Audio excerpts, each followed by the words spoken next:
Yahushua chapter 6, and it reads, After this, Yahushua went away to the other side of the Sea of Galilee, that is Lake Kinneret. All right, so let me go to the concordance for a second. So we have here regarding the names Galil, which is a circle or a circuit. Let me put them right here on the screen. So we have that Galil, a circuit district.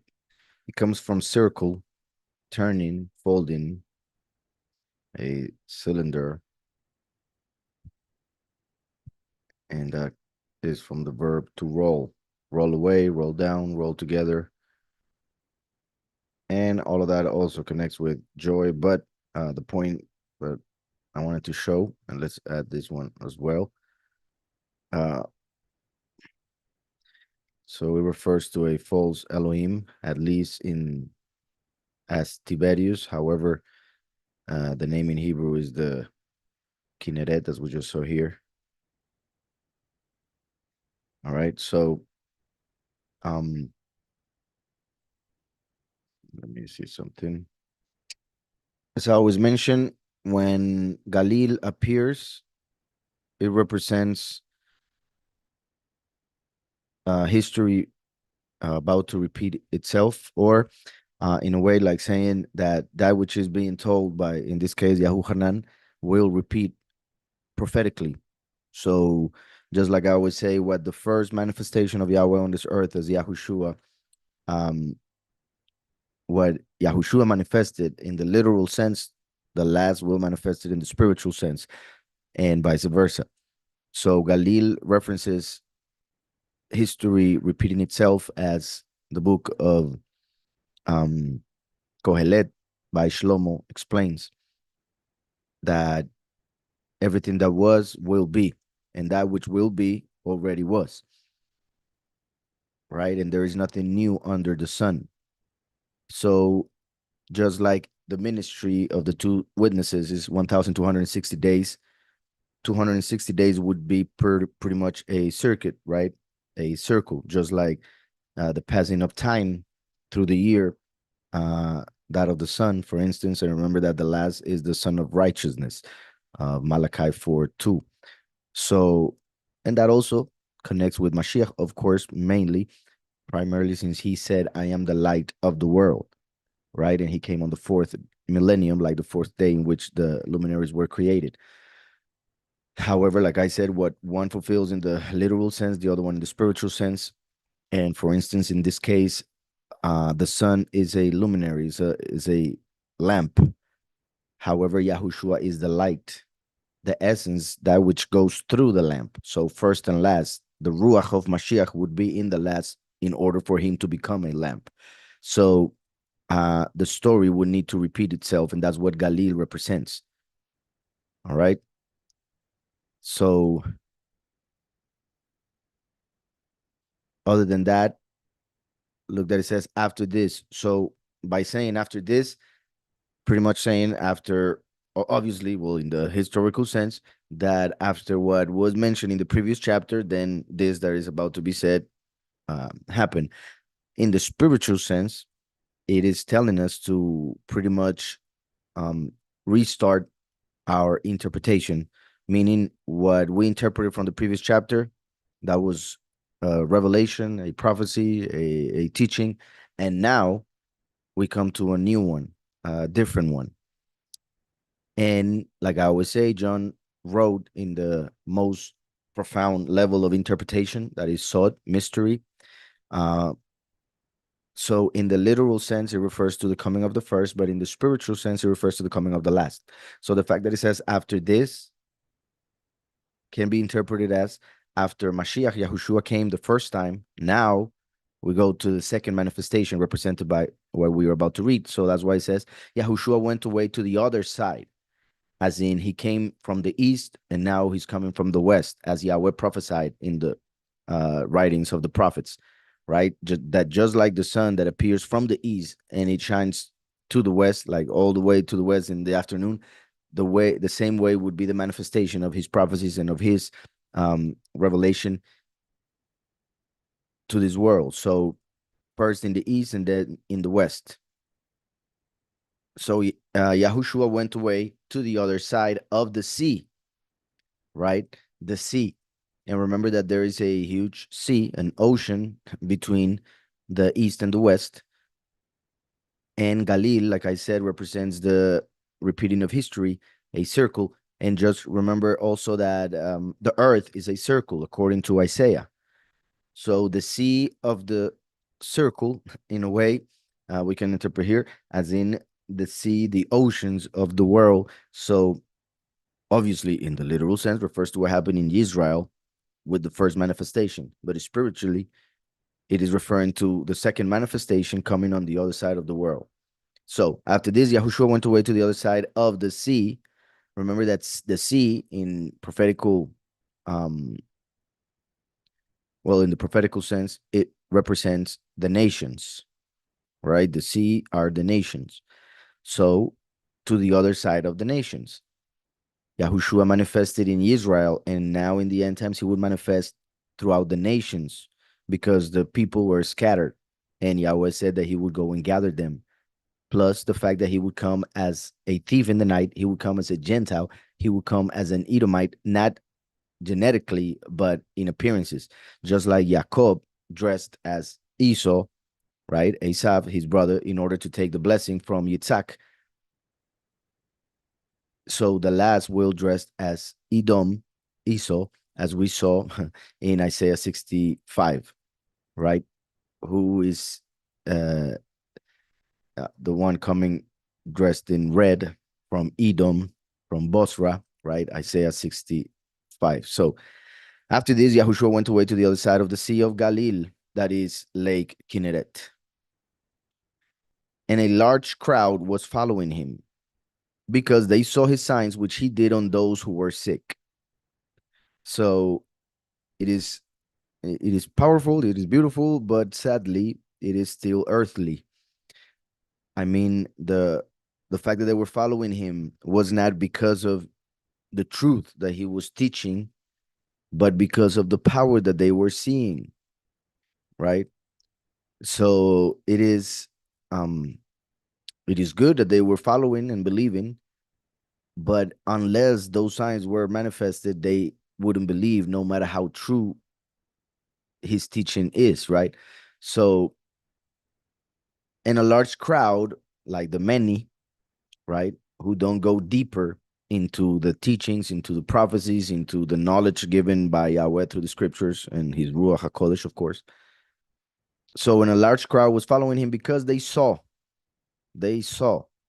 right? Remember that we don't walk by sight, we walk by faith because we are not of this world.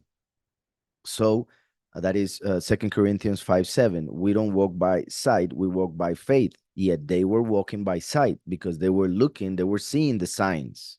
And that is why they are the many, because they are hoping to see in order to believe. And they say seeing is believing. However, Yahweh shows us that believing is seeing, right? And the scripture says, he who believes should speak. We believe in Mashiach, so we confess his name, right? And through the confession of his name, we will see justification and salvation. We will see the promises. We will see the new world.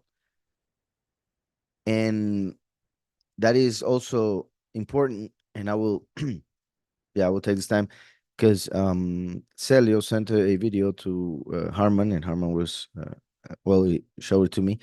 So we were talking about it. And as you guys may know, and well, since we are on the screen, let me just go and show this. There is a certain code in the book of Eicha written by Jeremiah. Um, let me just, well, and this part that I'm going to mention, I have already mentioned it in previous studies. Not sure in this channel or the other one, but so you see how The first verse starts with an aleph, then the second with a bet, then the third with a gimel, then the fourth with a dalet, then hey, vav, zain, chet, tet, yud, kaf, etc., etc. So Yirmiyahu wrote each verse starting with the letter of the with a letter of the alphabet. So there are 22 verses because there are 22 letters, of which the tav is the last, as we see right there. We see this in the Psalms as well, done by King David, right? King David. Now, in this first chapter, we see that he keeps the order, the regular order. Samech, Ain, Pe, Tzadeh, right? However, when we go to the second chapter, we have that he changes the order. Like everything starts the same, as you can see. Aleph, that is the second chapter. Bet, Gimel, Dalet, etc., etc. The same order. However, when it comes to the Samech, that's fine. But then instead of the Ain, which should be next according to the order of the alphabet, we see the Pei, and then the Ain, and then the Tzadeh. So the order then continues regular. Uh, so Pei and Ain, they change places. And it also happens in the next chapter. So there are several things that people have come up with, several things that they say in that video. Actually, the guy says, and I agree that the actual code of it perhaps hasn't been found, deciphered. Um, However, there's something that I do believe from this. Well, now from the tradition, the Jewish tradition, Talmud, pretty much. Um, their explanation for this is that, remember, as you guys know, the letter Pei is a mouth. In fact, here this word means their mouth, the mouth of them, PM. So that is the letter. So that is a mouth. That letter represents a mouth. As you can see, is pretty much a mouth open. Um, and then the ayin is an eye. Ayin means eye, and the letter itself represents an eye.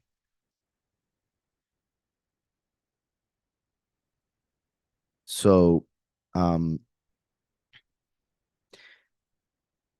in the tradition, they say that this lamentation of Yirmiyahu, he's pretty much saying or referring to the fact that the spies that were sent to the land of Canaan to see how it was, they spoke, letter Pei, things that they didn't see. So they spoke of things that they actually didn't see, but they imagined them.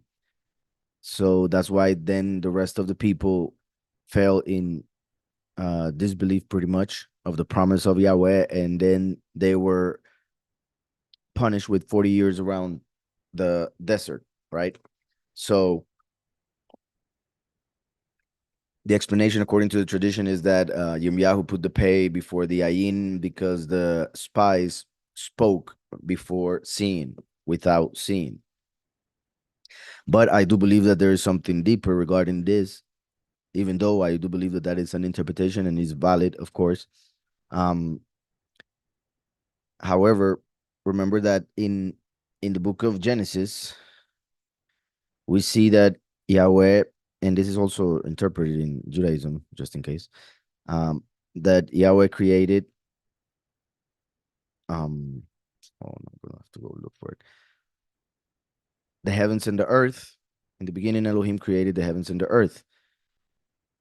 Yet, when we see it in Hebrew, we see two words.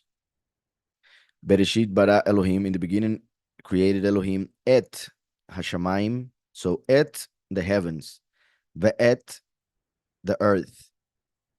So this word is not translated to any language, but as you can see, it has the first and the last letter of the Aleph Bet, or we could say Aleph Tav in this case, right? The Aleph and the Tav, the first and last letter of the Aleph Bet. So it is interpreted that Yahweh created one Aleph Bet to create the heavens and one Aleph Bet for the earth. So there is one Aleph Bet in the heavens and one Aleph Bet in the earth. So I do believe as a possibility, or at least a teaching that comes from what I'm about to say, the fact that Yirmiyahu wrote the first chapter in the order that is normally understood in this earth. Ayin, pay. Yet in the second chapter, he says, pay ayin. And therefore, I do believe that in a way is like showing us how it works on the earth, in this case, this alphabet, and how it would be in the heavens. Or I could say, what is the order in the heavens and what is the order on the earth? Because the heavens references spirit, the earth references the earthly, right? Material. So on the earth, people first have to see in order to speak. Seeing is believing, right? And obviously, in the judicial sense, a person who testifies, meaning who speaks, needs to have seen first to be a good witness. So on the earth, the order would be ayin, to see, I, and then pay, to speak. But in the spiritual, which would be this, hashamayim, the order would be the other way around, like right here. Because like I just mentioned, we first believe, and he who believes should confess with his mouth. And once you confess, then you see with your eye. Because spiritually, believing is seeing. So, just like Yahweh spoke, let her pay, and then everything came to be, meaning everything manifested in order to be seen. Because first was the invisible and then the visible. So first Yahweh spoke with his mouth, and then everything became visible for the eye. So from the spiritual sense, it is the word, the mouth, and then the eye. In fact, pretty much it says here that it opened, he opened, he did, or we could say he made.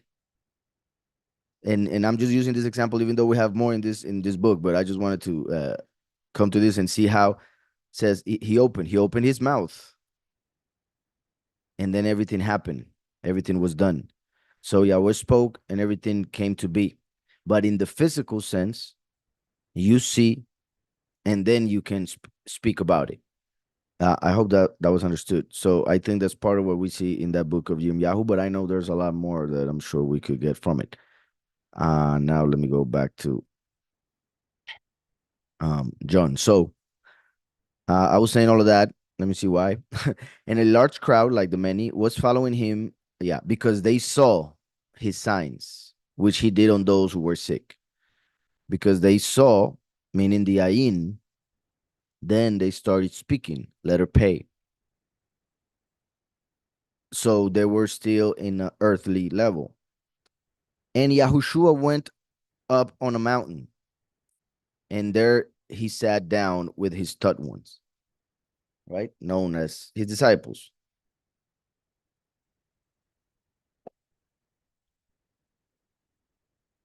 So look at how a large crowd, they represent the many. They have to see the signs, so they're not that spiritual. And then Yahushua is on a mountain on a high level, and with him are his disciples, which are 12 and represent the 12 tribes. And remember that the 144,000 are 12,000 from each of the 12 tribes. So this represents how Yahushua and the chosen few are on top of the mountain, as in the heavens, the kingdom, kings and priests, and then a large crowd who are following, but are more earthly and therefore on a lower level, in the sense of the hierarchy that there will be in the kingdom of Yahweh, as we see in the book of Revelation, right? The bride, and then those who are invited to the wedding, and then the nations. So, and the Pesach was near, the feast of the Yahudim, the Moed, right? The feast of the Yahudim. Now, it is interesting as well that he says the feast of the Yahudim. He doesn't say the feast of Yahweh, because we see a clear difference or separation between when the disciples and Mashiach celebrated and when the Jews would celebrate it. There was a difference in the year in which Mashiach died. The calendars synchronized. However, since the Pharisees follow a lunar calendar, then there is a difference of 12 hours between both calendars, even if they start on the same day. So we see that the Messiah and his disciples followed the true calendar, which most likely was the calendar of the Essenes in that time, which was the calendar that John the Baptist would follow as well. But then the Pharisees would follow a different calendar. And that is why the disciples and Yahushua ate. And then the next day, the Pharisees were hoping to eat the Pesach that night. So we see a difference right there with that, and it has to do with the difference of calendars. And we will see eventually when we read more. But you see how it says the feast of the Yahudim. It doesn't say our feast or the feast of Yahweh or something like that. Then Yahushua, lifting up his eyes and seeing a large crowd coming toward him, said to Philippos, which means he who loves horses, where shall we buy bread for them to eat? So, for those who know the story already, this is the part when Mashiach is about to multiply the food. So, in the historical sense, like I was mentioning in the beginning of the study, John about to um is about to explain or say how Mashiach multiplied and made this great, amazing miracle. But through the words that he uses, the way in he writes, in which the way in which he writes every single detail, we are able to see prophetically other points. So Philippos means um he who loves horses. Remember that the second manifestation, he would manifest on a horse because he comes to make war. Unlike coming on a donkey, because he's coming to bring peace, the peace that surpasses all understanding, peace with Yahweh by giving us the forgiveness of sins. The last comes to make war in order to establish the peace, but now the outer peace, the world peace, prophesied by Jeremiah. So, like I always say, what one fulfills literal, the other one spiritual, and that's why Yahushua entered on a literal donkey. The last comes on a spiritual horse. So Philip represents that part, that manifestation of the rider of the white horse mentioned in Revelation 6 and Revelation 19. I already mentioned, right? We already read 4 verses, that after this, meaning after the first manifestation, comes the second. Went away from Israel to the nations. The other side, meaning the west, of the sea, of the ocean, of the nations, of Galil, history repeating itself. A large crowd, the many Christians, for instance, that claim to believe in the Messiah, but they don't know his name. They invoke a different name. They have different doctrines according to their denominations because they saw his signs, so they were earthly. To them, seeing was believing. And Yahushua went away to a mountain. He went to the right hand of the Father, but in this case, like I was saying, also represents the hierarchy of Messiah, the few, the many. So there were with him his taught ones. And Pesach was near. Remember that the just like Mashiach died on Pesach, so he fulfilled that feast. The last begins when the first ended. So Yahushua ended on the feast of Matzot. The last begins on the feast of Matzot. And the last comes with Eliyahu, and they preach for 1,260 days, according to the book of Revelation, chapter 11. They begin on Pesach. So it's interesting that it mentions that Pesach was near. Then it says that Yahushua, lifting up his eyes and seeing a large crowd coming toward him, said to Philip, he who loves horses, referencing the last, he who comes conquering and to conquer, Revelation 6, 1 and 2. Where shall we buy bread for them to eat?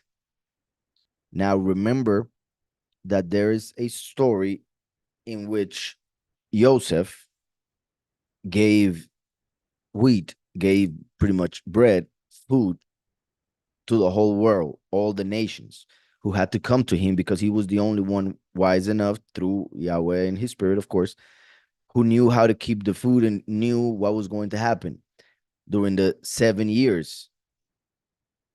The 7 years of hunger, of famine, while he was in Egypt ruling, right? So those 7 years represent the 7 years of the end times, the last week of Daniel. Yahushua came from the tribe of Yahudah, Judah. The last comes from the tribe of Yahusef, Joseph. Joseph was the one who had the food needed to feed the whole world. So now this that is happening in this chapter is representing when the last comes to the world and gives the teaching of Mashiach, who is the bread of life. Gives the teaching of Mashiach, the bread of life, to the nations, represented by the large crowd. Just like Joseph gave food to the nations that came to him while he was in Egypt. Egypt, like the other side of the nations. So that's why Joseph was in Egypt when he did all that, because the last, a descendant of Joseph, would be within the nations when he would have to give testimony of Mashiach, who is the bread. The last comes on a horse, like Philip references a horse. Where shall we buy bread for them to eat? And this he said, trying him, for he himself knew what he would do. Mashiach knew what he was going to do. He wanted to see how much faith Philippos had. And also, these needed to be written in order to make that connection. Philippos answered him, 200 denarii worth of bread is not sufficient for them, for every one of them to receive a little. Right? That was a Roman monetary unit, and it was a lot. So he's saying not even 200 denarii worth of bread is not sufficient for them, for every one of them to receive a little. So he's putting a big sum of money to say it doesn't matter how much money we can gather, we're not going to be able to feed this bunch of people. There are too many, and we'll see how many. So 200. Remember that the 200 is the numerical value of the letter Resh. The letter Resh is a head. Yahushua as the head of the congregation of creation, the beginning of creation, the Reshit, which begins with the Resh, for everything was created through him, for he is the word. Yahushua,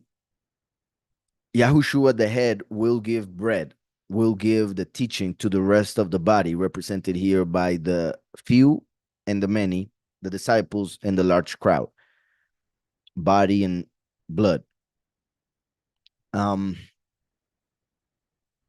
200 denarii worth of bread is not sufficient for them, for every one of them to receive a little. And look how it says, not even how, like, if we get a lot of money, they would only receive a little and still wouldn't be enough for everybody.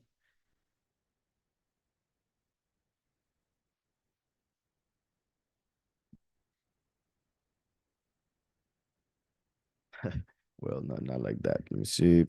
Um, about 7 months of work. About 7 months of work. All right.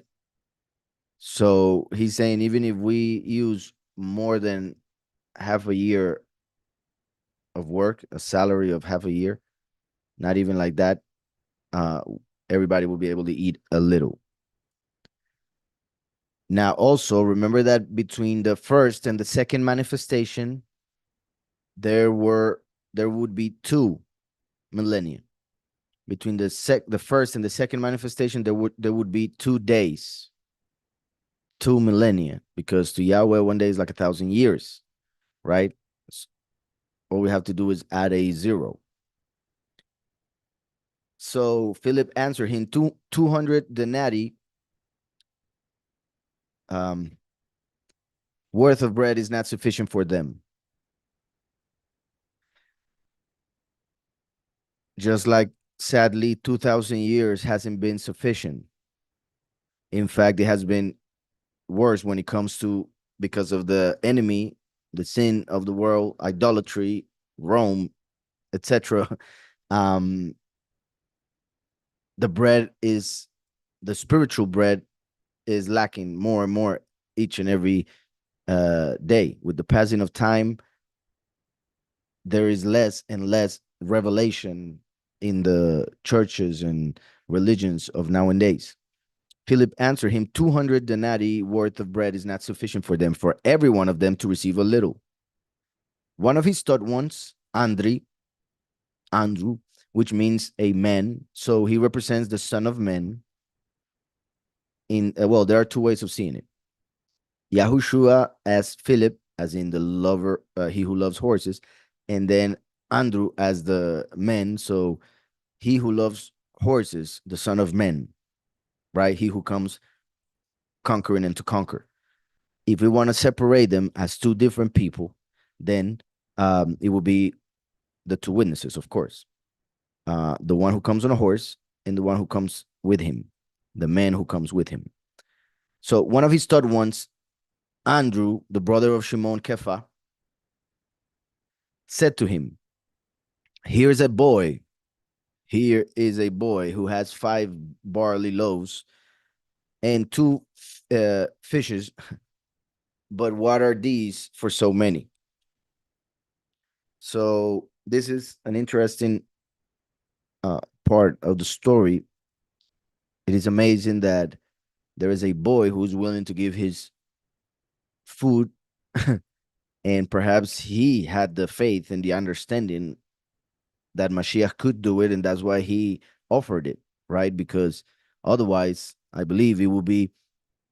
I mean, the disciples themselves thought it was not worth mentioning almost, because they were like, "What are these for so many? Like, what are we going to do with this?" But perhaps the kid knew that it was possible, and that's why he offered it. Because I repeat, it seems a bit, we could say, in the physical sense, kind of dumb to offer so little for so many. However, it shows his love, um, that of the boy, that he's willing to give his food to feed the world, represented by the large crowd. Remember that boy, which most likely is Nar. Now, let me see, since I got a Hebrew version. Um, well, this is the New Covenant, and I do have it in Hebrew, even though it is a translation because we didn't get it in Hebrew, although I believe that was the original language.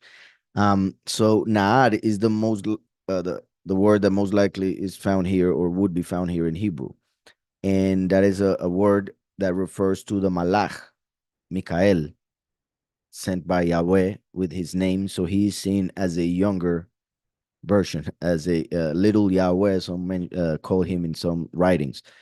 Um, And like I said, he's about to give his food, just like the last receives the bread of life, and then he decides to give it to the nations. And because of that, Yahweh multiplies it. So we see here's a Nar who has 5 barley loaves. Now, not only he has this little food and he's willing to give it, but because of this, we realize that he's a poor boy because um, wheat bread was the good bread, we could say. Barley was the bread that poor people would eat because he was a lot cheaper. So wheat and barley are representations of the few and the many. So here's a boy who has 5 barley loaves. Now, 5 is the number of the books of the Torah. And the Torah is food because he reveals who the Messiah is, the one that we needed to eat from, right? We ate the bread as his flesh and drank the wine as his blood. So the 5 barley loaves represents the Torah, the 5 books of the Torah which Yahushua HaMashiach fulfilled through his life, the fulfillment of the commandments, and dying without having sin. So Yahushua is the bread of life. He became poor, barley, in order to give us riches, because he came down from the heavens, which is the kingdom, to come to this reality, which is poverty. So he became poor to give us richness. So Yahushua, remember that Yahushua can also be interpreted not only as Yahweh saves, but as Yahweh enriches. So those riches that are promised through the scriptures by Yahweh through his Ruach HaKodesh come to us through Yahushua HaMashiach. So Yahushua, Yahweh enriches. Obviously, wisdom and knowledge are more valuable than gold and silver. So 5 barley loaves, like I said, Yahushua became poor, barley. He is the bread of life, the loaves.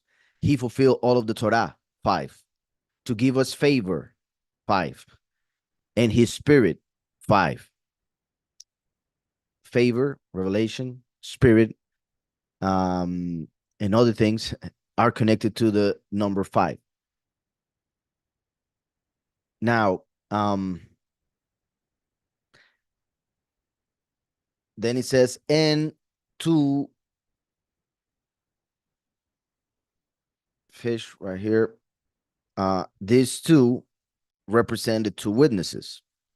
So Yahushua, who fulfilled all of the Torah, who is the bread of life, and the 2 witnesses who come as fish. Why? Because they come from the nations, and the nations are the sea.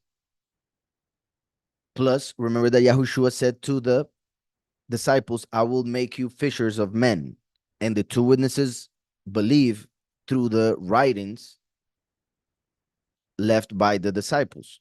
So the disciples were the ones who, the fishers of the 2 witnesses, and anybody who believes nowadays to the scriptures. Other than that, Yahushua came to close the era of Aries, and then the age of era, the age of Pisces would begin, right? And Pisces, as you know, refers to fish. 2 of them, by the way. So, well, I'm sure you guys know. So, do you see 2? We have a couple fish.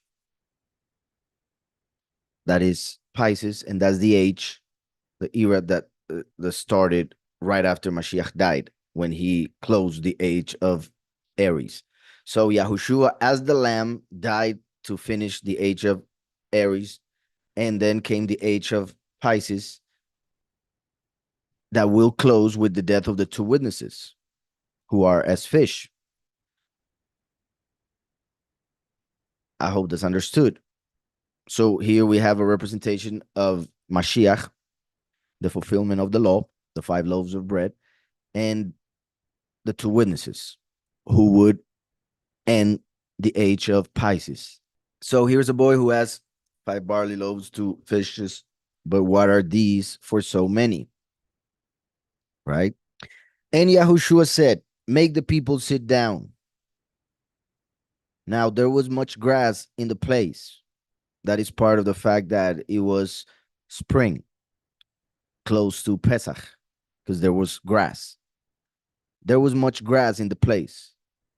Remember also what we read in, it's a simple one, but still powerful, in the very known psalm.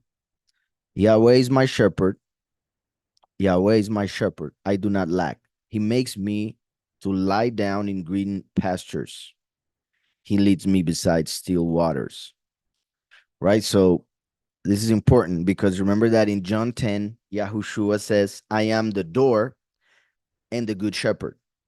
That is the first and the last, because the door has to be there for the good shepherd to go through it with the sheep. So first came Mashiach to become, through his sacrifice, the door, the gate to the Father.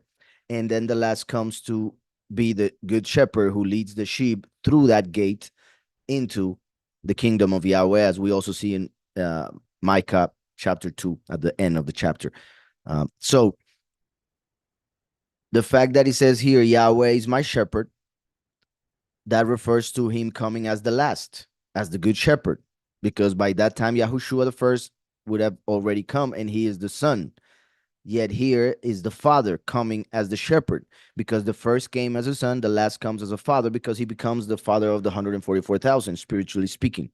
Plus, remember that Yahweh in Psalm 110 said to his son, when David speaks, he says, Yahweh said to my sovereign, Yahushua, sit at my right hand, which is where Mashiach went after he resurrected and went up, until I put your enemies as your footstool. As we know, the throne of Yahweh is the heavens, and his footstool is the earth. So he's talking about coming down to the earth to manifest the fall of Lucifer into this reality after the last dies, resurrects, goes up, and then takes Lucifer out of heaven, as we see in Revelation 12. So Yahushua is the door, the last is the good shepherd. Here we see Yahweh is my shepherd, because it is Yahweh who comes as the good shepherd in the end times. I do not lack. He makes me lie down in green pastures. So that's why we see here that he says, and Yahushua said, make the people sit down, meaning lie down pretty much, because they were looking up. Now there was much grass in the place, so green pastures. So here Yahushua is acting as the good shepherd, because he's making the people lie down in green pastures. So he is showing through that he's representing the coming of the last, the second manifestation, the good shepherd. And if we continue reading, which is powerful verse, chapter, Yahweh is my shepherd, I do not lack. I do not lack. What were they lacking? Food. Even when the boy offered his, they were lacking, because they said that is not enough to feed so many. So Yahushua is about to multiply to show that with Yahweh, we do not lack. Yahweh is my shepherd, I do not lack. He makes me to lie down in green pastures. It was spring, it was about to be Pesach. He leads me beside still waters. Yahushua is the water of life. That's why it doesn't mention in the text, it doesn't mention water. It doesn't mention that we also need something to drink. They only think about the food that they will multiply, because Yahushua represents that water. He turns back my being. He leads me in paths of righteousness for his name's sake. For his name's sake. Now, going back. So Yahushua said, make the people sit down. Now there was much grass in the place, and the man numbering about 5,000 sat down. Numbering about 5,000. So there was a loaf of bread for each 1,000. Imagine that. And we're talking about 5,000 men. When the scripture talks about a number, it refers to the men that would come with their families. So if there were 5,000 men, there were around 25 20 to 25,000 people average.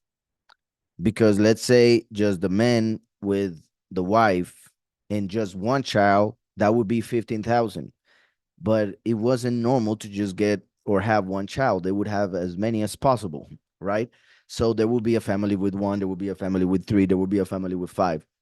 So around 20 to 25,000 people were there when Yahushua multiplied the food. Now, like I said, he mentions 5,000, so it is 1,000 to each loaf of bread. The bread representing, like I mentioned, the teaching representing the Messiah, of course, the teaching of Messiah, the bread of life, the Torah, because there were five. And since Yahushua was about to close the fourth millennium, then the fifth was about to start. The 5,000, to come to the 5,000 year from. And Yahushua said, make the people sit down. Now there was much grass in the place, and the men numbering about 5,000 sat down. And Yahushua took the loaves, and having given thanks, he distributed them to the taught ones. So there's a prayer that is normally done when giving thanks for the food. That is perhaps what perhaps he did that one, but he could have just have given thanks to that Rabbah, to Yahweh, in his own way with his own words, and that is the point. But look how it doesn't say in asking the Father to please do it. He just says that he gave thanks. So look at the faith that he manifested, that he didn't have to ask for it. He just gave thanks for it.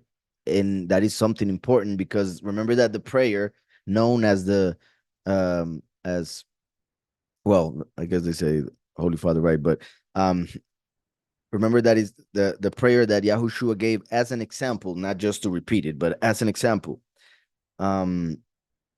Says, Heavenly Father, who art in heaven, set apart be thy name. So he calls on Yahweh as the Father, calls his attention, and then sets apart his name as pure, as the most important thing, and then continues with the rest.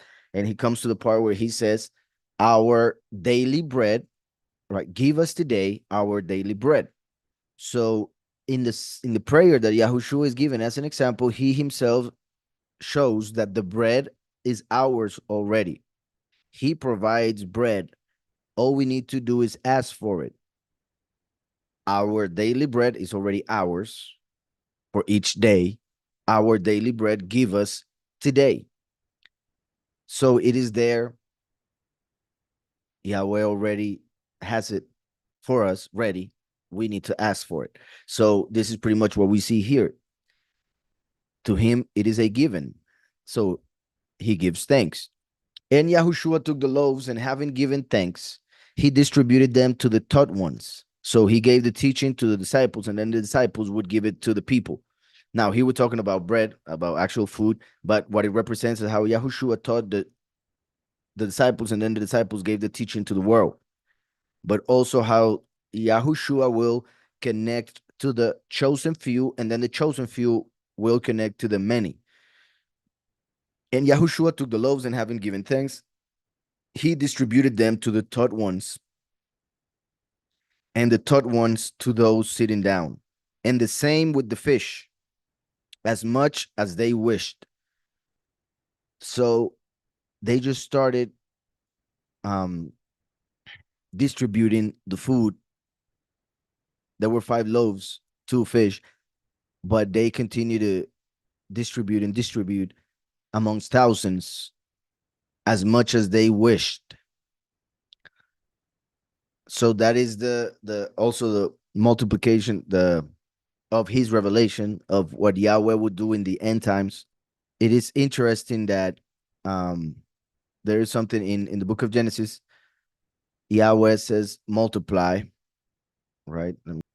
And Elohim blessed them, saying, be fruitful and multiply, and fill the waters and the seas, and let the birds multiply on the earth. So the first time that Yahweh gives this blessing to be fruitful and multiply, he gives it to the fish, well, to the creatures of the sea, and those of the air. Then we see the second time, be fruitful and multiply. Fill the earth and subdue it. Have dominion over the fish of the sea, over the birds of the air, and over every living thing that moves on the earth. So he's talking to humans, right? So we see that he doesn't say multiply, be fruitful and multiply to the animals, to the beasts that roam the earth. That is one of the reasons why they go extinct, because the blessing to be fruitful and multiply was not given over them, only over the fish and the birds. So that's why in the sea there's a lot of multiplying. There are a lot of creatures, and since I mentioned already that this, remember that they already mentioned 5,000 people. The fifth millennium represents the fifth day of creation. On the fifth day of creation is when Yahweh created the fish and the birds. So you see in this blessing, so the evening and the morning were the fifth day. So the fifth millennium is what it represents when he created the fish. So now he's multiplying the fish to feed the large crowd, right? So I hope that's being understood. He's multiplying the fish to feed 5,000 people, because the fifth millennium was represented by the fifth day in which the fish were created and told to multiply, which represents at the same time the people that would begin to enter the kingdom through the teaching of the disciples who were fishers of men, because the age of Pisces was beginning after Mashiach left. So the age of Pisces began during the fifth millennium, which represents the fifth day when the fish were created and told to multiply. That's why Mashiach multiplied the fish, to give us the teaching that the people, the believers, would multiply, because now the door was open for the Gentiles to enter, not only for Israelites. So the Torah, 5 loaves of bread, was now coming to the nations during the age of Pisces. So 5 loaves of bread, 2 fish. I hope that's understood. Now listen to this. As much as they wished, because it multiply like Yahweh order on the fifth day. And when they were filled, he said to his stud ones, gather the broken pieces that are left over, so that none gets wasted.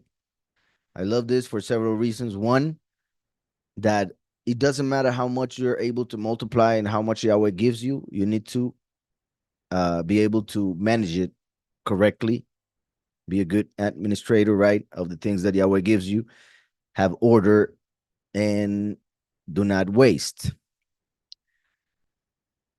Also, it shows that even though there were so little, they still had leftovers. And that shows how much Yahweh multiplies, how much he prospers, how much he gives if one is faithful, if one believes in Mashiach, in his power, in his work. So, and when they were filled, so they ate until they were filled. He said to his third ones, gather the broken pieces. So that represents the harvest. His third ones represent the angels. Remember that Yahushua talks about the time of the seventh trumpet, when the Son of Man will send his malachim, his angels, to gather his people from the four corners of the earth, and they will be gathered in the clouds, right? So here we see a representation of that. And when they were filled, also the fact that there were 2 fish, right, as in the symbol of Pisces, represents 2 millennia. The fact that there would be 2,000 years till the end of time when the harvest would happen. So now that they finished eating and they were filled, as in the years as well, the 2,000 years, then the harvest comes. So Mashiach tells his people to gather the broken pieces that are left over, meaning leftover in Hebrew would be she'ar, which means the remnant, the chosen few. Gather is from the verb asaf, which is the same verb used for the name Yosef, the last who comes to gather during the harvest. The chosen few, broken pieces, as in the pieces of Israel that was scattered or broken throughout the nations, that are left over, the remnant, so that none gets wasted, so that they can be saved during the seventh trumpet. So they gathered them and filled 12 baskets.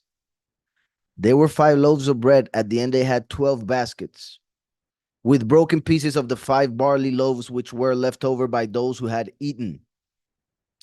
Now, this is interesting because he doesn't mention fish. So it would seem like they ate all the fish, but there was leftovers of bread, right? And that shows that they killed the 2 witnesses in order for the harvest to manifest. They killed the 2 witnesses, the 2 fish, in order for the chosen few, the loaves of bread, to be gathered in 12 baskets, meaning 12 tribes, 12,000 from each of the 12 tribes, 144,000. So the 12 baskets represent the 12 tribes. Each of the baskets has 12,000 of the chosen few.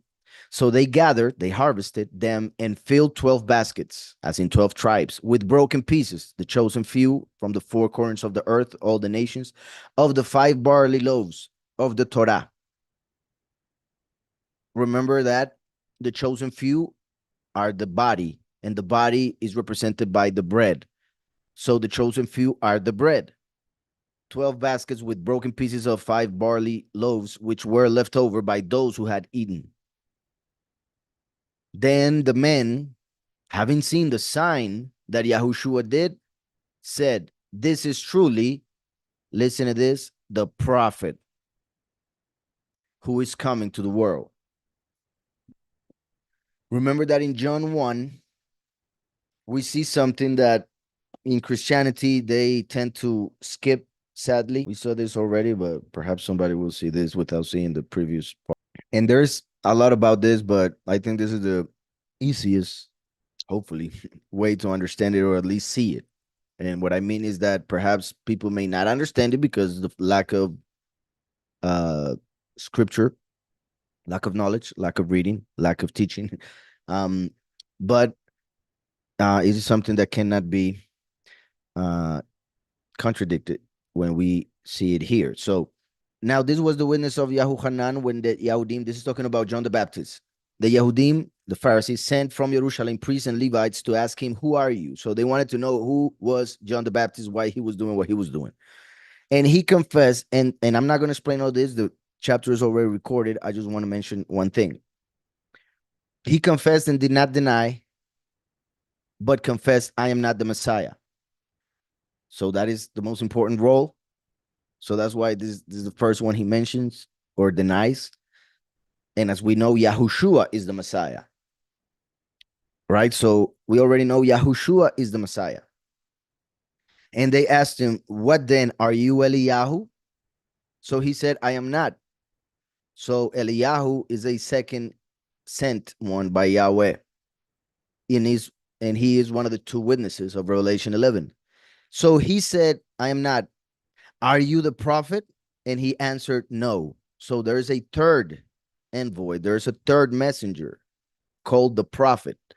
So the Messiah, Eliyahu, and the prophet, that is Yahushua and the 2 witnesses. The witness, like Moshe, is the prophet. Eliyahu is the other witness. Yahushua is the Messiah. So we have 3 people that Yahweh would send to the world.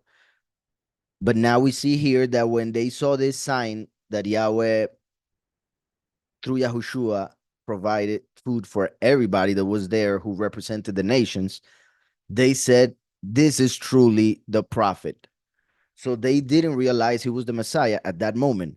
They thought he was the prophet, like Moshe prophesied in Deuteronomy 18:15. So the fact that John records this is to show that what Yahushua did in this chapter was to represent the second manifestation, that of the last, the prophet like Moshe. And that's why they thought he was the prophet, John wrote that. I hope that's understood because it is important. It is powerful. Then the men, having seen the sign that Yahushua did, said, "This is truly the prophet who is coming to the world." Then Yahushua, knowing that they were about to come and seize him,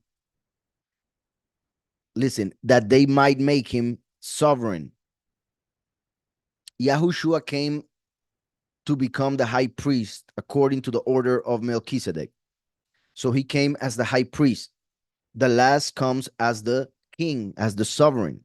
That's why Yahweh promises him the ring to seal in the book of Haggai. That's why Yahushua promised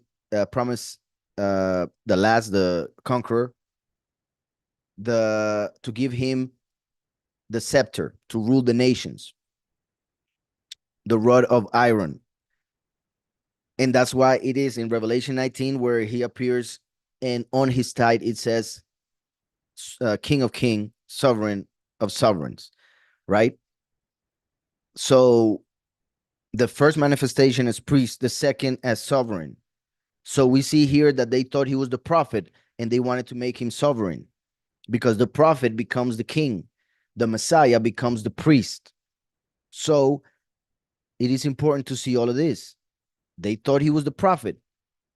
Yahushua, knowing that they were about to come to seize him, that they might make him sovereign, withdrew again to the mountain alone by himself. Just like when the last comes as the prophet to become sovereign, before he does become sovereign in Revelation 19, he has to die, resurrect, and go up to the heavens, represented by the mountain, alone by himself, before he can come down to manifest the kingdom in the literal sense. And when evening came, his third ones went down to the sea. When evening came, as in the end times. So now we like pretty much have a different story unfolding. And when evening came, as in the end times, because the last comes as a thief in the night, his third ones went down to the sea, meaning the chosen few who are scattered across the nations, the sea. And entering into the boat, remember that the coming of the Son of Man would be like the days of Noah. Noah built a boat to save himself from the destruction that was coming. So the boat represents that protection that Yahushua gives us through his death and resurrection. So the belief in Mashiach is like a boat. In Hebrew, Teiba, which begins with a cross. Remember, Teiba is the word that is translated as ark. Is in the pictographic alphabet. Well, this is ark, Teiba. In pictographic, this is a cross. This is a house or a temple. And this is a man standing up, calling the attention of others, saying, hey. That's why the letter hey. The letter bet, which is a house, bait, and the tab, which is a cross. So the ark, the actual spiritual ark, is the belief in the cross. Who, as we know, Yahushua died on the cross, and he said, destroy the temple, talking about his own body, and I will raise it up in 3 days. So from left to right, behold the temple on the cross. On the cross, they would sacrifice the temple, the body of Yahweh, for everyone to see, believe, and receive the favor of Yahweh, therefore to receive the Ruach HaKodesh. So the Ruach would come to his temple through the cross. So through our belief in the cross, us, the congregation, as the temple, receive the favor, forgiveness of sins, and the Ruach HaKodesh. That is the ark. So when we see this again, and entering into the ark, we could say the boat, they were going over the sea toward Kefar Nahum. As I was saying, Kefar has the same root as Kippur. It is to cover, which refers to forgiven. Nahum, it is to rest, the covering of rest, pretty much, Kefar Nahum. the covering that brings rest, consolation. Remember that Nahum. Now let me show here. Here. So Nahum, remember what I just explained regarding Teba, right? The ark. Now Nahum is this, right? The name Nahum, the prophet. Here we have Noah. So you can see how the idea of the coming of the Son of Man, as in the days of Noah, is being shown here because they entered a boat. They were going over the sea, as in the nations, where after Mashiach came the first time, the Israelites were scattered even more throughout the nations, which is represented by the sea. Tor, Kefarnahum, as in to come to Yom Kippur, the Yom Kippur in which the Son of Man, who comes as Noach, will die to bring consolation, as Yahushua also explained that he would send Menachem, the Comforter. Now we have Nahum. Now look at this. That is Menachem, comfort. We have Noach again, because that is the rest that the comfort brings, that the last brings, that the Ruach brings. So Kefarnahum, the covering of rest, the covering of that brings comfort. If I'm not mistaken, they translate it as the village of comfort, but I repeat, Kefar comes from Kafar, which is the same root as Kippur. In Yom Kippur, the feast of Yom Kippur is when the two witnesses will die, one of which is as Noach. And through that, Yahweh will bring comforting, would bring consolation, will bring rest. So I repeat, and entering into the boat, they were going over the sea toward Kefarnahum. And my point was that we are going towards that Yom Kippur that needs to be fulfilled still when the two witnesses will die in order to receive the Nahum. And Noach is here and the ark is here, right? So the coming of the Son of Man, like in the days of Noah. And it had already become dark because he comes like a thief in the night. And Yahushua had not yet come to them. And the second manifestation had not happened yet. I hope all that I'm mentioning is being understood, right? Obviously, the literal is clear. I'm just adding the spiritual or the prophetical. And entering the boat, they were going over the sea toward Kefarnahum. And it had already become dark, and Yahushua had not yet come to them. And the sea was rising because a great wind was blowing. Now, remember that wind in Hebrew is the same as spirit. Here we have ruach.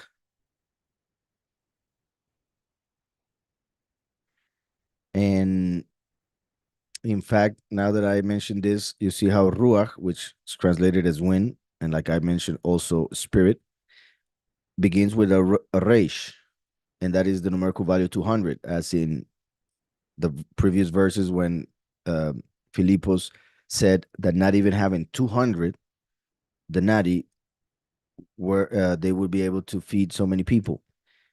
And in a way, like saying how for 2,000 years, the Ruach 200 would be given, yet people, by rejecting the word of Yahweh, the name of Mashiach, would not be able to receive the Ruach, so it wouldn't be enough until the two fish, the two witnesses would manifest to give the testimony of Mashiach. So, anyways, Ruach is wind, it is spirit. So here, a great spirit was blowing. So the sea was rising.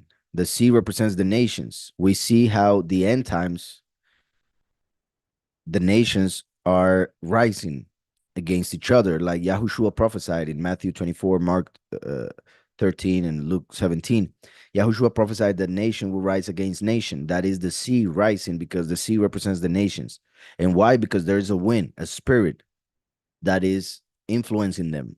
And it's not the spirit of Yahweh, because if it was the spirit of Yahweh, he wouldn't be doing this to the disciples, right?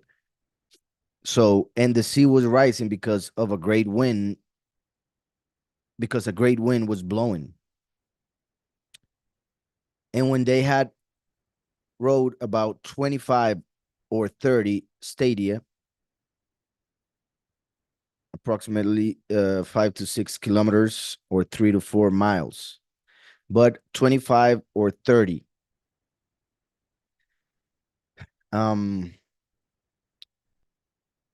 Okay, the 25 can be formed with the letter kaf and the hey, which means so.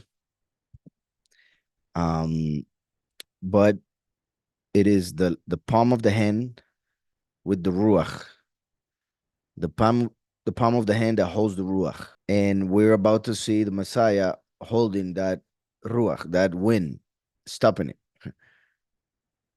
but representing the coming of the last, who is like the palm of the hand, because Yahushua is the arm, the last is the hand. So the hand that holds the wind, the hand that has the spirit, the revelation, or 30. And the 30 is the Lamed, and that represents teaching. That represents learning, teaching, represents the scepter. It is the only of the 22 letters that goes up, represents a tower. It represents um, the good shepherd. So with all that said, when they had rowed about 25 or 30 stadia, so they were about to see the hand holding the wind in order to teach as the good shepherd. They saw Yahushua walking on the sea. What one fulfills in the literal sense, the other fulfills in the spiritual sense. So Yahushua walked on the sea, literally. The last will walk on the nations, and in a way over the nations, in the sense that the nations won't be able to stop what Yahweh will do. They the nations won't be able to drown the way of Yahweh, which is Yahushua, being taught by the last as the good shepherd walking on the nations. They saw Yahushua walking on the sea and coming near the boat, and they were afraid. This is powerful, because the scripture is saying that it's Yahushua who's coming, but they weren't expecting him. Just like Yahushua said that he's coming in the time in which they least expected.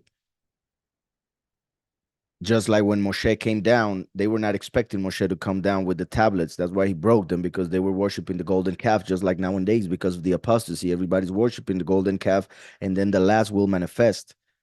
Yet he will realize that everybody broke the covenant. So Yahushua was walking, they saw Yahushua walking on the sea, the last coming through the nations, and coming near the boat, coming to the congregation. And they were afraid. Why? Because they think he is a ghost, a spirit, a demon, something like that. Why? Because the last comes as a thief in the night.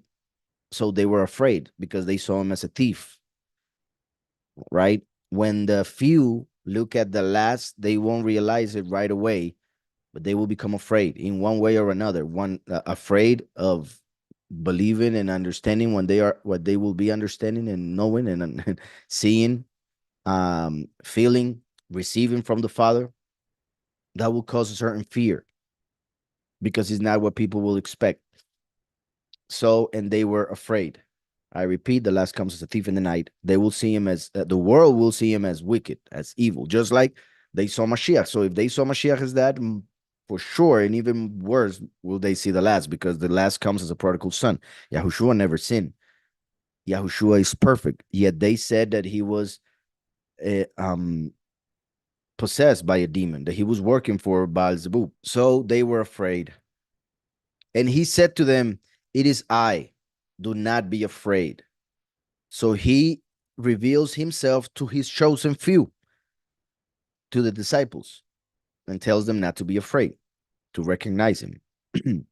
They wished, therefore, to take him into the boat. And at once the boat was at the land where they were going. So he pretty much walked the whole way on the sea, meaning through the nations, his whole ministry, throughout the nations until the very end. And as we see, the two witnesses will speak to the nations, and the very end will be in Jerusalem where they will be killed. They wished, therefore, to take him into the boat. And at once the boat was at the land where they were going. So right when he went in, they got to the place. On the next day, the crowd that was standing on the other side of the sea saw that there was no other boat there except the one into which his stud ones had entered, and that Yahushua had not entered the boat with his stud ones, but his stud ones went away alone. So they realized that only one boat went from that place to the other, and Mashiach was not in that boat. However, when they got there, he was in that boat. So once again, it represents the second manifestation, not being in the middle, the 2,000 years, but having been in the beginning and having been in the end as first and last.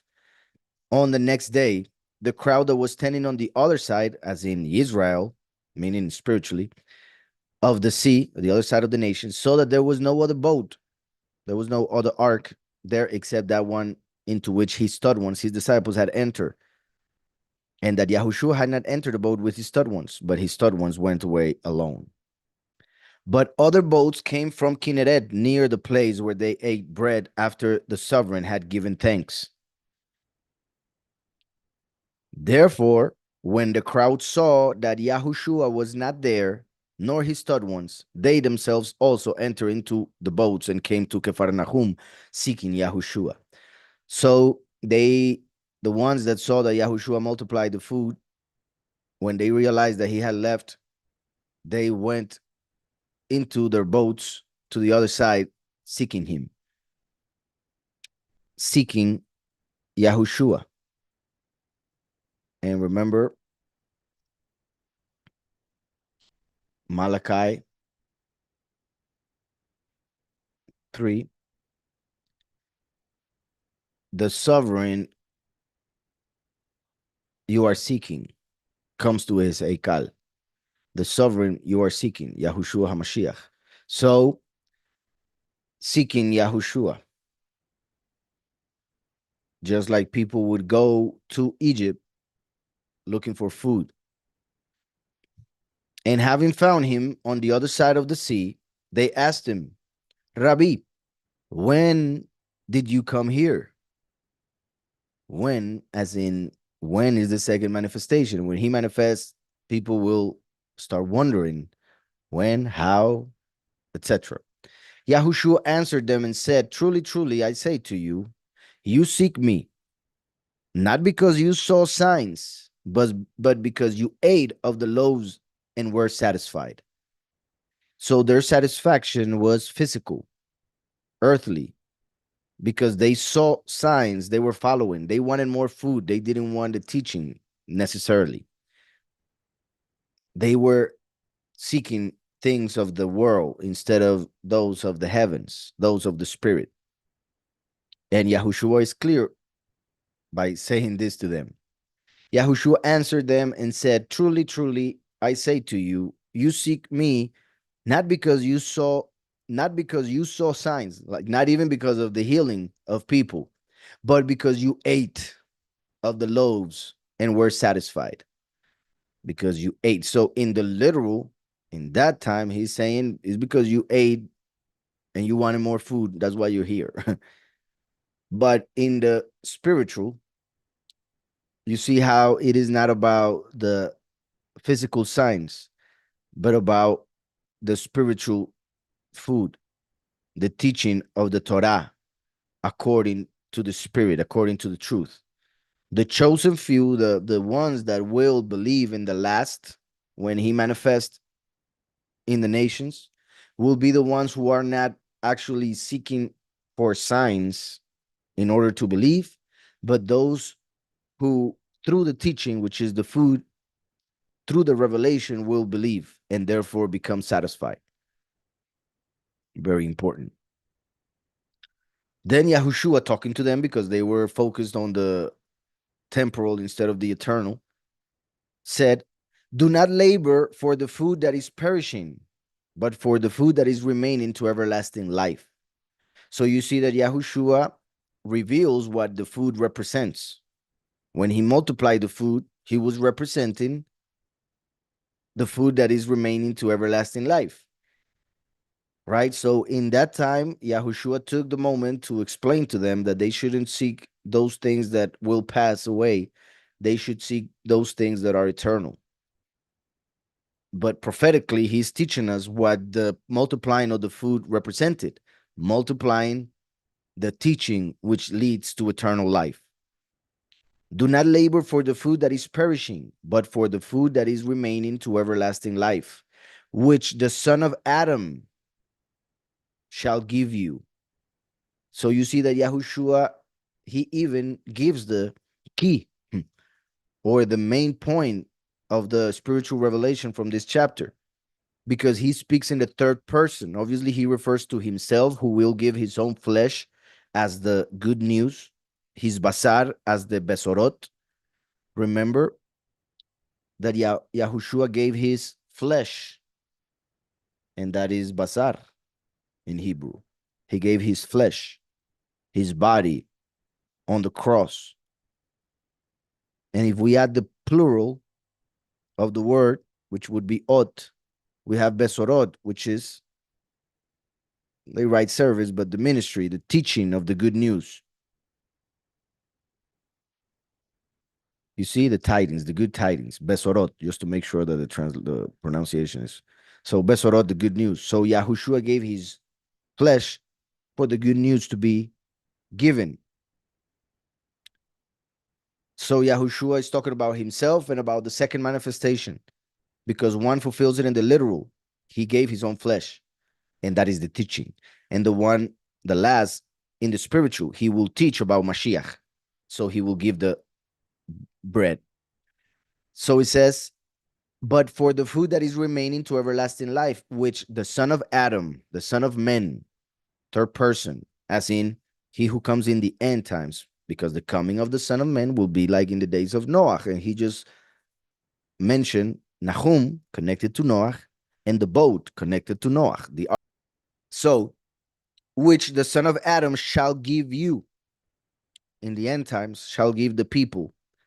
That is the teaching that people should seek instead of the food that is perishing, which nowadays would be the teachings given in most religions, most doctrines, Christian or whatever. Do not labor for the food that is perishing, but for the food that is remaining to everlasting life, which the Son of Adam shall give you. For the Father Elohim, for the Father Yahweh has set his seal on him. This is powerful for many reasons. I was just writing about this, or I already wrote about it in the book, but I was like reading it because I'm doing certain, checking to see if there's anything that needs to be fixed in the book. And as you know, the letter Tav is a seal. So we could say that here it says, has set his Tav on him, as we see in the book of Ezekiel, chapter 9. He puts a seal on the people who won't die. And that seal was in Hebrew a Tav. The Tav is the last letter, so that represents the coming of the last, who seals the chosen few with the teaching of the cross. Seal and cross, same letter, Tav. For the Father Elohim, for the Father Yahweh has set his seal on him, has set his Tav on him. And the seal of Yahweh is Emet, is the truth. Truth is his seal. So Yahushua is the truth that is given to the last in order for him to preach. For the Father, Yahweh, has set his seal, the truth, Yahushua, on him.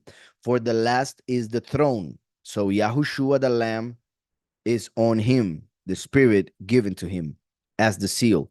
Just like also Yahweh promises in the book of Haggai.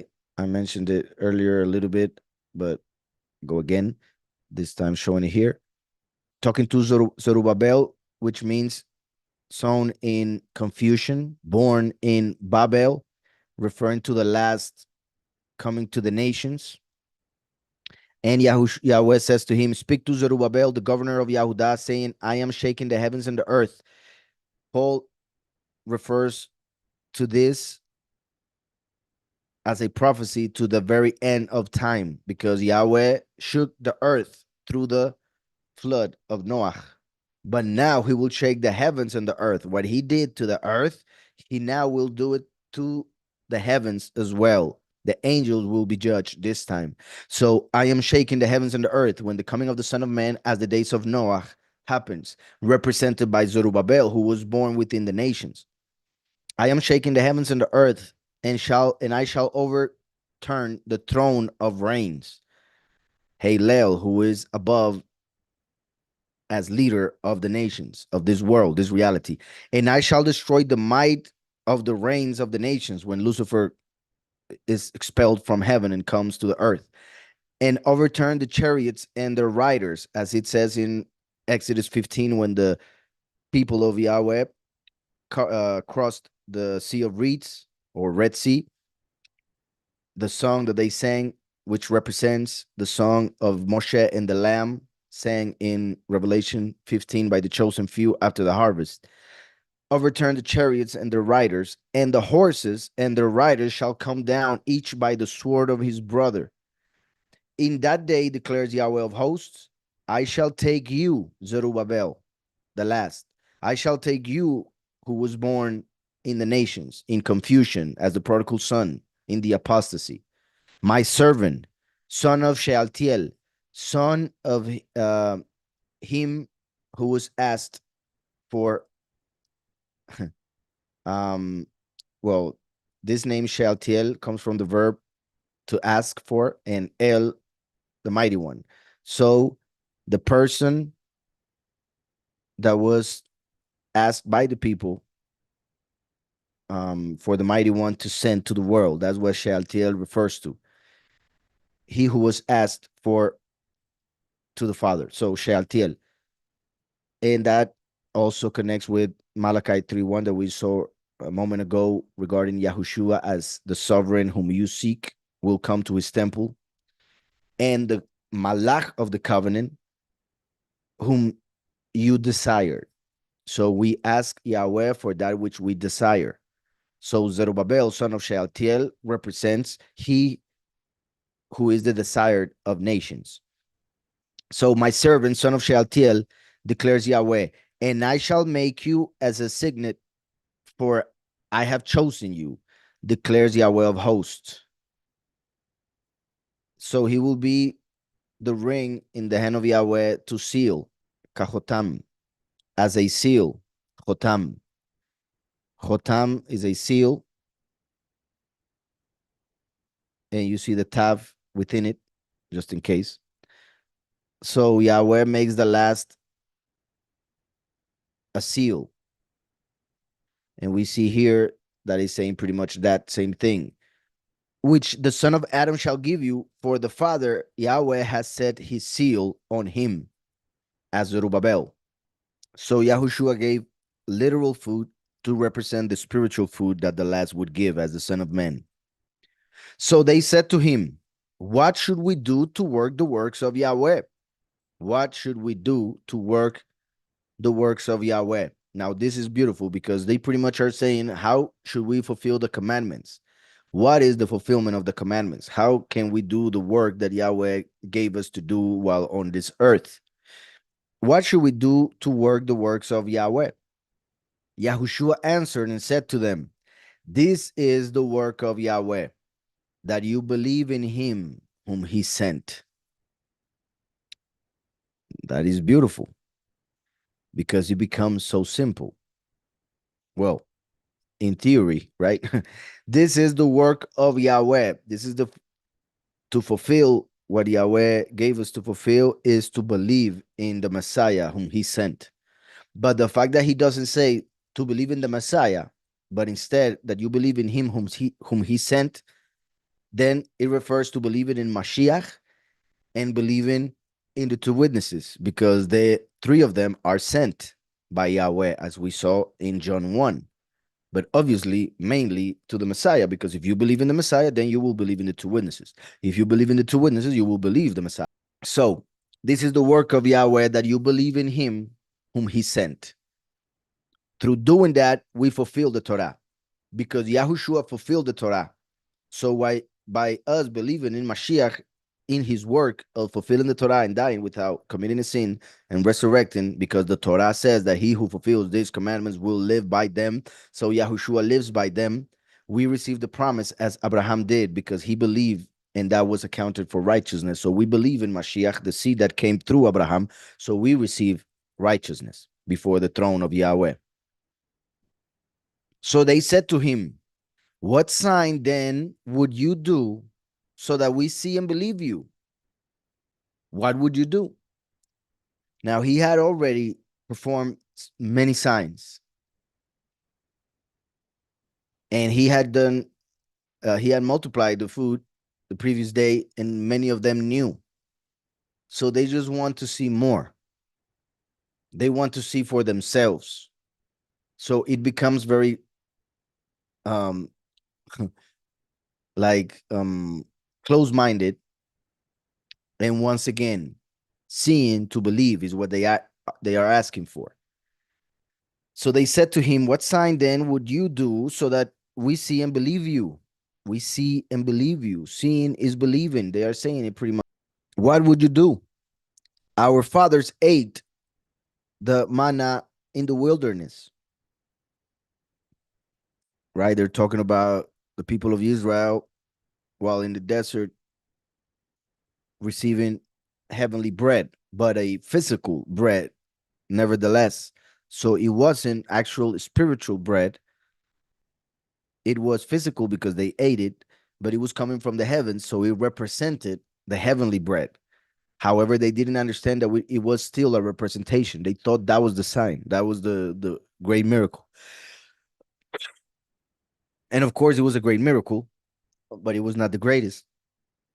Yahushua coming as the bread of life, that is the greatest. So our fathers ate the manna in the wilderness, as it has been written, he gave them bread out of the heaven to eat. He gave them bread out of the heavens to eat.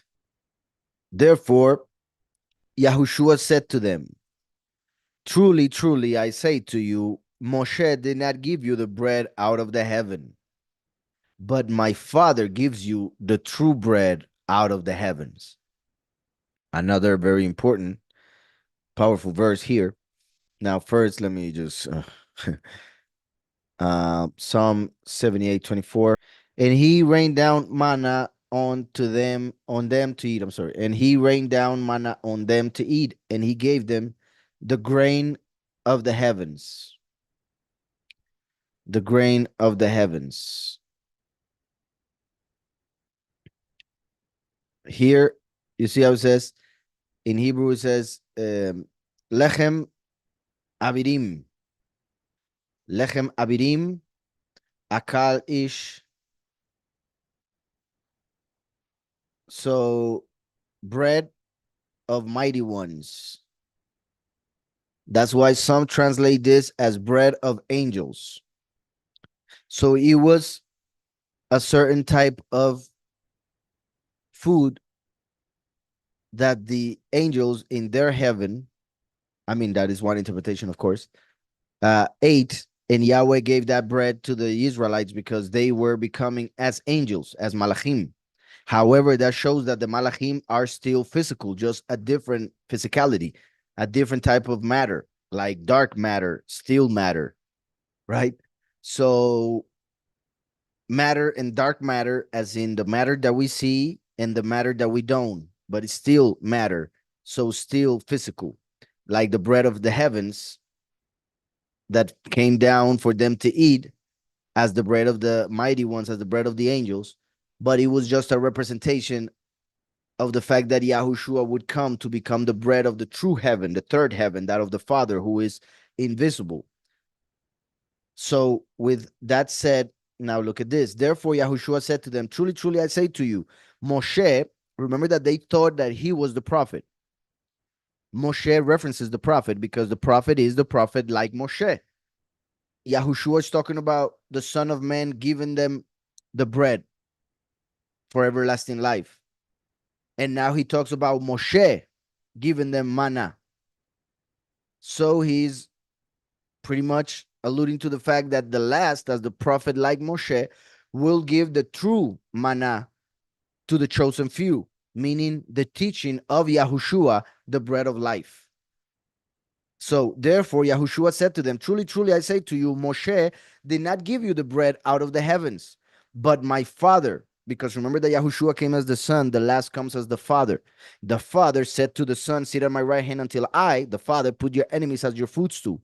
So Yahweh comes as the last to give the teaching of the true bread. So, but my Father, so Yahushua is comparing Moshe to the Father because the Father will come as the witness like Moshe. But my Father gives you the true bread out of the heavens. So the Father gives the Messiah. The Father gives Yahushua the true bread out of the heavens. Just like he represented it by becoming the good shepherd, giving bread to 5,000 men, around 25,000 people who were lying on green pasture, like Psalm 23. For Yahweh is my shepherd, I shall not lack. So there was no lack of food for those who were resting in Yahweh. And then they thought he was the prophet and they were going to make him king.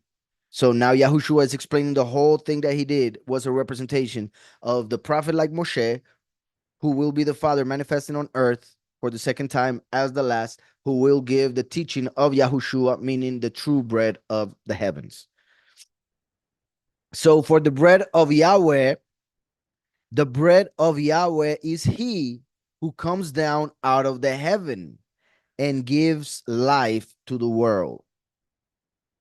Because people eat bread to continue to live, but they need to eat again and again and again and again and again and again and again. If not, they will die. But the bread of eternal life, you eat it once and you have eternal life. So for the bread of Yahweh is he who comes down. So he's talking about himself out of the heavens and gives life to the world. So you see how my Father gives you the true bread refers to the second manifestation of the Father, giving the teaching of Yahushua who came down as the. So they said to him, Sovereign, give us this bread always. So they were still thinking he was the prophet like Moshe, and they were expecting the bread from him because he gave them bread in the previous day. And Yahushua said to them, I am the bread. Trying to explain to them, you're not getting it. I am the bread. You want me to be the Father to give you the bread, but I am the bread that the Father is giving you. And in the prophetical sense, the last is coming to give you the teaching. I am the bread that needed to be provided in order for the last to be able to give it. So they said to him, Sovereign, give us this bread always. And Yahushua said to them, I am the bread of life. He who comes to me shall not get hungry at all. That is beautiful. Because remember that the third seal of Revelation will be world hunger, mainly spiritual, according to the book of Amos. But he who has Mashiach won't hunger in the end. I am the bread of life. He who comes to me shall not get hungry at all. But then he says, and he who believes in me shall not get thirsty at all. He who comes to me shall not get hungry. He who believes in me shall not get thirsty. He is the bread of life and the water of life. Then it says, but I said to you that you have seen me and still do not believe. Right? So he's saying, if you believe in me, you won't be thirsty, you won't be hungry. However, you are seeing and are not believing, so you are still hungry. That's why you're asking, because you don't get it. But I say to you that you have seen me and still do not believe. All that the Father gives me, all that the Father gives me shall come to me. It's just automatic. It's just how it happens. So Yahushua is saying pretty much those who believe is because Yahweh is giving them the belief. It's because Yahweh is bringing them to me. Those who don't believe is because Yahweh is not bringing them to me. It's because Yahweh is not allowing them to come. All that the Father gives me shall come to me, and the one who comes to me, I shall by no means cast out, for he is good. Because I have come down out of the heavens, not to do my own desire, but the desire of him who sent me. The desire of the nations, interestingly enough. That would be Yahweh manifesting as the last. But Yahushua is saying, I did not come to do my will, but the will of the Father. And that is whom we should seek. We should seek to perform the will of the Father. Because I have come down out of the heavens, not to do my own will, my own desire, but the desire of him who sent me. This is the desire of the Father who sent me, that all he has given me, I should not lose of it, but should raise it in the last day. In the last day, meaning the Shabbat, the last millennium, the last 1,000 years. Remember that there's a first resurrection at the beginning of the 1,000 years and the second resurrection at the end of the 1,000 years. This is the desire of the Father who sent me, that all he has given me, I should not lose of it, but should raise it in the last day. Interestingly enough, Yahushua resurrected on a Shabbat, the last day. And through his resurrection, he raised everything else with him. It's just a matter of time for it to manifest. And this is the desire of him who sent me, that everyone who sees the Son, listen to this, and this is the desire of him who sent me, that everyone who sees the Son, and also remember, desire pretty much also will, ratzon in Hebrew. And this is the ratzon, this is the will of him who sent me. Right? Because we ask to know the will of the Father. This is the will of Yahweh. That everyone who sees the Son and believes in him should possess everlasting life. Sees the Son. And the scripture says that there's a bigger reward for those who believe without seeing. Right? But remember that we walk by faith, not by sight. So we should see through our faith. So through our emunah, we are able to see the Son in order to believe in him. So that everyone who sees the Son and believes in him should possess everlasting life, and I shall raise him up in the last day. You see how interesting that he mentions the last day twice and raising those who believe in him twice, because there are two resurrections at the beginning of the 1,000 years and at the end of the 1,000 years, as it is prophesied in the book of Hosea, chapter 6, 1 and 2. Right? We have seen that one a lot as well.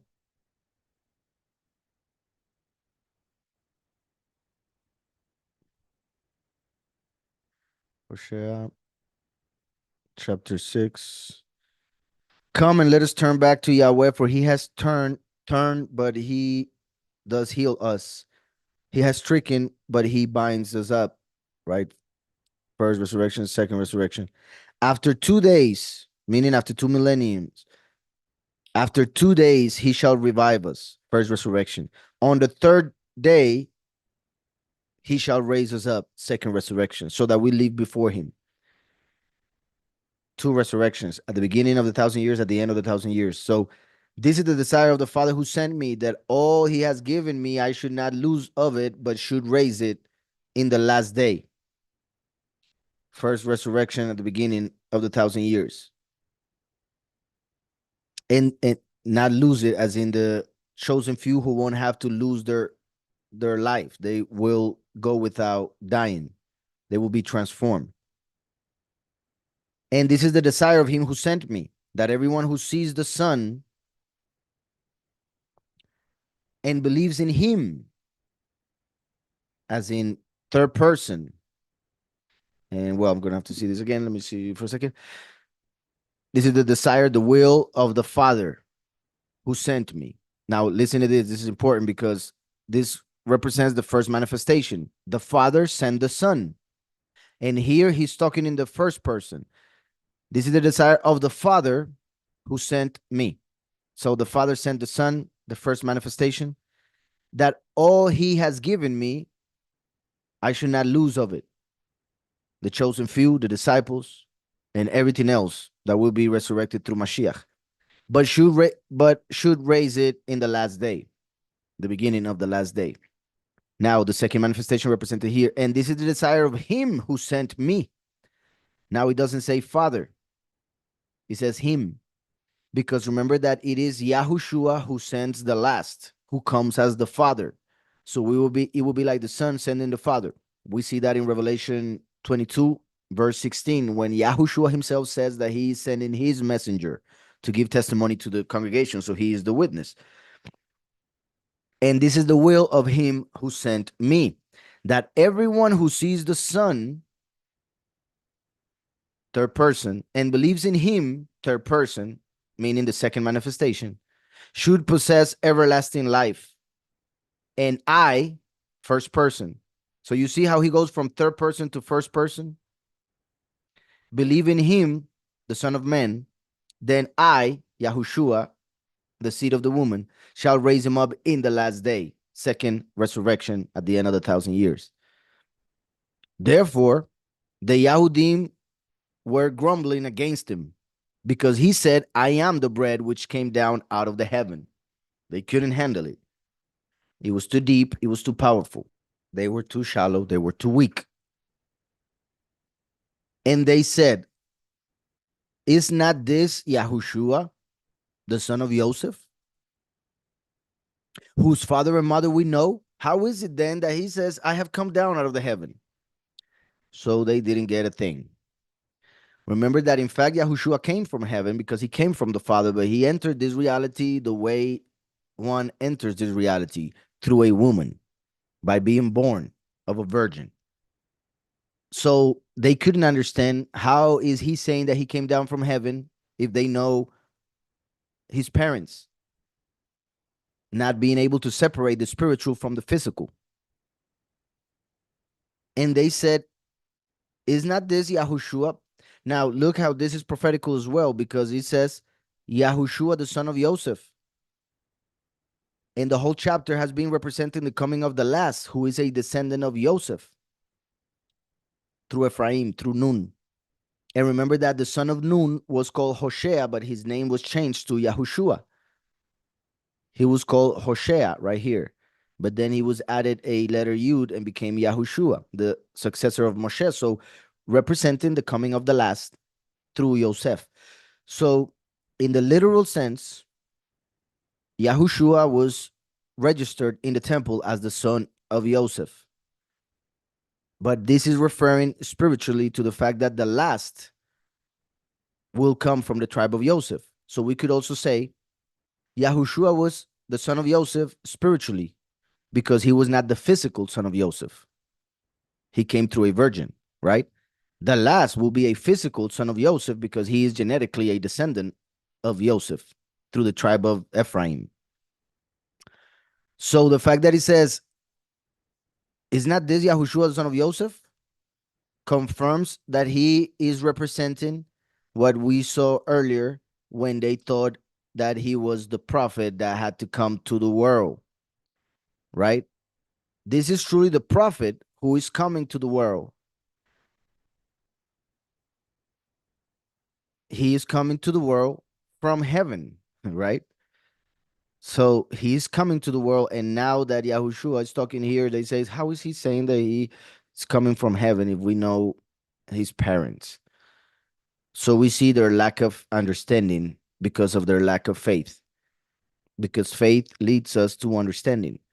the son of Joseph, whose father and mother we know. So we see that a prophet is not accepted in his own land because they think they know the person too much. They're too familiar with it or with him in this case. So they don't accept him as anything because they know his parents. What does that have anything to do with actually believing in his words and his actions? How is it that he says, how is it then that he says, I have come down out of the heavens? Then Yahushua answered and said to them, do not grumble with one another. No one is able to come to me unless the Father who sent me draws him, and I shall raise him up in the last day. So now, a third time, but as the third witness, in the sense of confirming what he just said earlier. He's explaining it this time. He's pretty much explaining that they cannot understand unless Yahweh allows them to understand. No matter how much they try or want the promise, they cannot get it unless they believe in the Son. No one is able to come to me unless the Father who sent me draws him. So the Father, Yahweh, needs to reveal to the person that Yahushua is the Messiah, for that person to go to the Messiah, believing in who he is. The fact that he's saying it like this also is because the Father is the one who's coming at the end to bring people to Messiah. No one is able to come to me unless the Father, as the last, who sent me, as the first, draws him, and I shall raise him up in the last day. It has been written in the prophets, and they shall all be taught by Yahweh, in Isaiah 54:13 and Jeremiah 31:34. Yahweh is the Father. In those prophecies, it is mainly referring to when the first and last have manifested already and become one, then Yahweh will teach. But Yahweh comes as the last to teach about the first in the end time. So Yahushua is telling them about that. It has been written in the prophets, and they shall all be taught by Yahweh. Everyone then who has heard from the Father and learned comes to me. So you see how even though he said this, he's not saying, uh, obviously it is a Yahushua is the image of the Father. So Yahushua teaching is the Father teaching. But the way he's being taught, and because of the prophecies, once again, Yahushua is the teaching. The last is the Father who teaches his children, the chosen few, about the Son, Yahushua. So that's why it has been written in the prophets, and they shall all be taught by Yahweh. So Yahushua doesn't say, so you see, here I am teaching you guys. He doesn't say that. He says that Yahweh will teach to the people according to the prophets.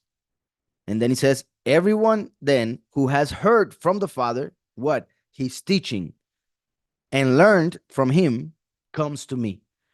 So when the Father manifests as the Son of Man, those who listen to his teaching will go to Messiah. Not that anyone has seen the Father, except he who is from Yahweh. He has seen the Father. This is a powerful, powerful verse for many reasons. The main one, the fact that everybody thought before Mashiach manifested and said this, that Moshe had seen the Father, that Jacob had seen the Father, that Manoach, father of Shimshon, had seen the Father, etc., that several people had seen the Father, that Ishayahu had seen the Father, etc. I made a teaching about this, and there's a sister who makes shorts of the studies that we make, and she made a channel, and she sent me a comment that somebody wrote, and then another person wrote pretty much the same thing, and like made it personal, like oh this like trying to say that I'm not teaching the right doctrine. Um, they said, the two of them, that Moshe, because the point of the teaching of that short that she made was that, well, it's actually Sylvia who is connected right now. Um, the point is that Moshe did not speak directly to the Father; he spoke with angels, because Yahushua said that no one has seen the Father. No one includes Moshe. So they said these two people who commented that Moshe saw the Messiah, that Moshe saw Yahushua. They didn't say Yahushua, but whatever. I think they saw they said Yeshua. So they said that Moshe did not see an angel, that they saw the Father. I mean, that they saw the Son, Yahushua. However, we read in the scriptures in the New Covenant that Yahushua says to Philippos, if you have seen me, you have seen the Father. Right? He says it, if you have seen me, you have seen the Father. So if Moshe had seen the Son, then that would mean that he had seen the Father. So Yahushua wouldn't be saying this because it would be a contradiction. Plus, Galatians says directly that Moshe received the Torah from angels, from Malachim. So the lack of knowledge of scripture leads to false doctrines. And I know that that doctrine that Moshe saw Messiah is taught a lot by a lot of Christians or Messianic Jews or several people. However, I repeat, Yahushua said, if you have seen me, you have seen the Father. So if he says nobody has seen the Father, means that no one had seen him either. Right? So, not that anyone has seen the Father, except he who is from Yahweh, meaning Yahushua himself, who is the image of the Father. So, how can anybody see the Father unless through Yahushua, if the Father is invisible and Yahushua is his image? There is no possibility. Plus, look how this chapter has had a lot to do with seeing through your physical eyes or your spiritual eyes. So you can only see the Father through your spiritual sight. And that spiritual sight, according to 2 Corinthians 5:7, is faith. So you can only see the Father through the faith in the Son, Yahushua HaMashiach. Meaning you can only recognize the true mighty one through the only begotten Son, Yahushua HaMashiach. Not that anyone has seen the Father, except he who is from Yahweh. So if the Father will manifest as the last, the son of Adam, the prophet like Moshe, to give a teaching of the Son, the bread of life, as Moshe gave the manna, the last will give Yahushua, then the only people who will recognize the Father as the last will be those who come from the Father themselves, the chosen few who are his.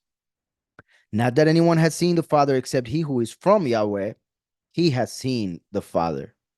And this is important because I repeat, that is referring to Yahushua himself. He's the only one who has seen the Father. But when you become the body of Mashiach, through your faith in Yahushua, you see the Father, spiritually speaking, and therefore will recognize the Good Shepherd in the end times. And therefore, he who is from Yahweh has seen the Father in the past tense, meaning the chosen few who come from the Father will recognize the Father. They won't have to come to know from that moment on, but they knew the Father because that's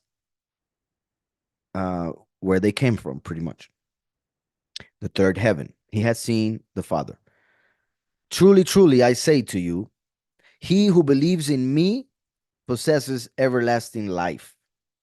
So it is through our belief in him that we receive everlasting life. That is important because remember that there are two keys to the kingdom. There are two gates. There are two ways to enter. One through life, the chosen few, salvation through confession with their mouths that Yahushua is sovereign.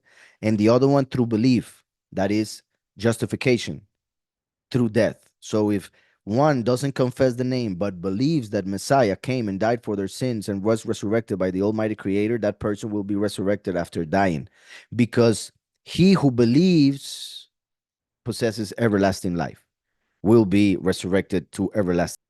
I am the bread of life. I am the bread of life. Your fathers ate the manna in the wilderness and they died. This is very powerful.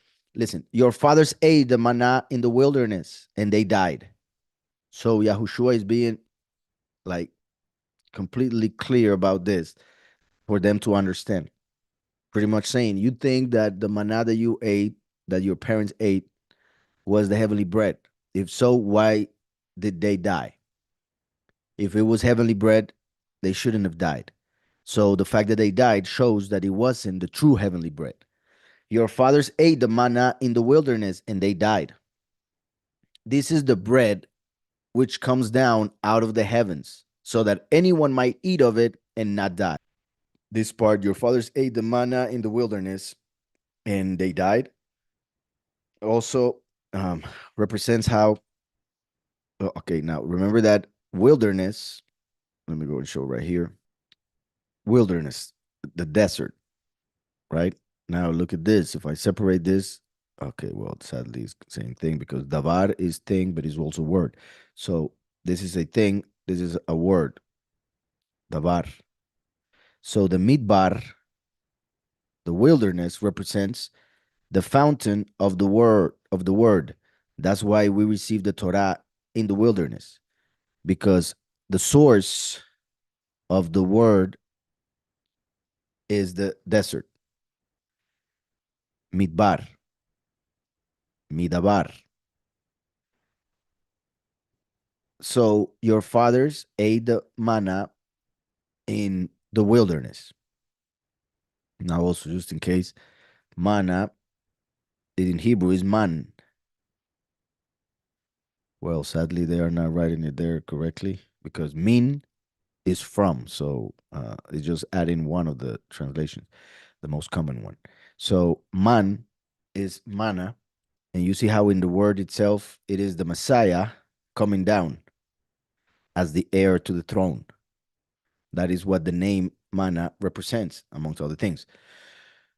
So your fathers ate the manna in the wilderness and they died. In the wilderness can be seen as in the word. So the Pharisees or the fathers ate the teaching of the Torah, but without the spirit, they died because the letter kills, but the spirit gives life. So when they ate the manna in the wilderness, represented that they received from an angel the Torah, but that didn't save them.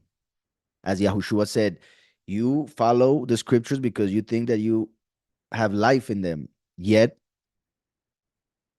the scriptures talk of me and you don't come to me, right? Saying that the Torah teaches who the Messiah is in order for us to go to him and receive life. Yet the Pharisees thought that their life was in the Torah, not understanding that the Torah was actually condemning them, accusing them.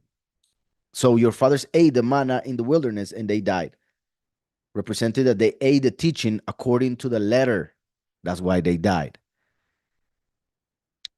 This is the bread which comes down out of the heavens, so that anyone might eat of it and not die. Talking about Yahushua HaMashiach, the completion of the law, the fulfillment of. I am the living bread which came down out of the heavens. If anyone eats of this bread, he shall live forever. And indeed, the bread that I shall give is my flesh. So you see how he goes from first to last. I am the living bread. But then he says, the bread that I shall give in future tense. So as the first, he is the bread. As the last, he shall give the bread, the teaching. That's why when it comes to that time, the bread that I shall give is my flesh. That's why he died for our sins. He gave his flesh. And that's why before he gave his flesh in the literal sense, he told the disciples, eat this bread. This is my flesh as a representation. But then comes the good news of the kingdom, the good news, the besorot, which have as a root basar, which is flesh. So he's saying, my death will be the teaching that will give life. And indeed, the bread that I shall give, as the last, is my flesh, my basar, my good news, which I shall give for the life of the world. So he is both the living bread and the one who gives the bread, the door and the good shepherd. I am the living bread which came down out of the heavens. If anyone eats of this bread, he shall live forever. First manifestation. Second manifestation. And indeed, the bread that I shall give is my flesh, which I shall give for the life of the world. The Yahudim, therefore, were striving with one another, saying, how is this one able to give us his flesh to eat? So they didn't get a thing. They were too physical, too earthly, too natural, right? So that's why they were stuck in the letter. They couldn't get more than that, spiritually speaking, because they were of the flesh. The Yahudim, therefore, were striving with one another, saying, how is this one able to give us his flesh to eat? So they were wondering, like he wants us to be cannibals or what? He wants us to eat him? What is this? They didn't. Yahushua therefore said to them, truly, truly, I say to you, unless you eat the flesh of the son of Adam and drink his blood, you possess no life in yourselves. Yahushua came as the last Adam in order to begin everything spiritually, because Adam started everything physically, right? In the flesh. The last starts it in the spirit. I mean, the last Adam starts everything in the spirit. Yahushua is that last Adam. So truly, truly, I say to you, unless you eat the flesh, the basar, as in also the good news, the teaching of the son of Adam, and drink his blood, you possess no life in yourselves, because we need to be one with Mashiach in order to enter the next life. If a person doesn't become one with him, he cannot enter the eternal life. So drinking his blood represents believing in his flesh and blood, that is the confession and the belief. The confession of his name is the flesh, the belief in his death and resurrection, his blood. So salvation and justification, confession and belief, flesh and blood, the few and the many, the wheat and the grapes, etc. So unless you eat the flesh of the son of Adam and drink his blood, you possess no life in yourself. And it's interesting because Yahushua is talking about something that is spiritual. According to the letter, we cannot drink blood.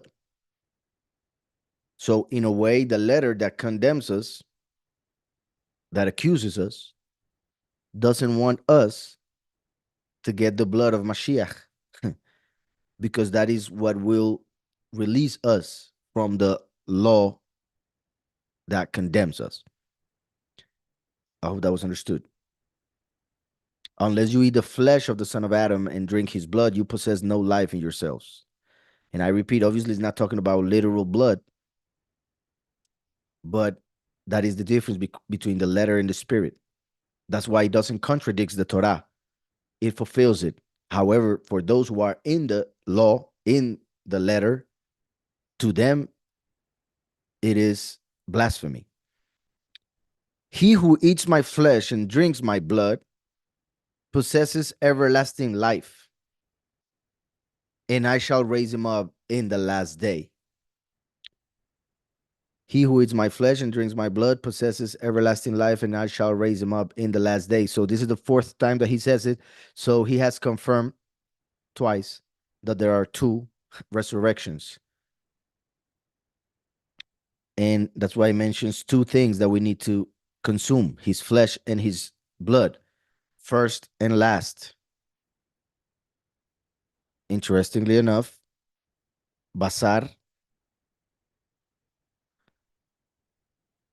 is flesh, right? And Yahushua said, my body is the temple. Destroy the temple and I will raise it up in 3 days. Now, Sar is minister, is prince. So with the prince, also the temple that would be consumed for the beginning. So Yahushua, the temple, his body had to be consumed, be killed, in order for the beginning of the spiritual to happen. Yahushua, his body had to be consumed on the cross in order to become the head of the congregation. So that's part of what we can see with the word basar. Now, the word blood is dam. And in this case, we have David, the Dalit, and the Mem. So David coming as the last Mashiach because he's the last Mem Sofit, to close everything, to complete the rest of things that need to happen, uh, to gather the chosen few from the four corners of the earth.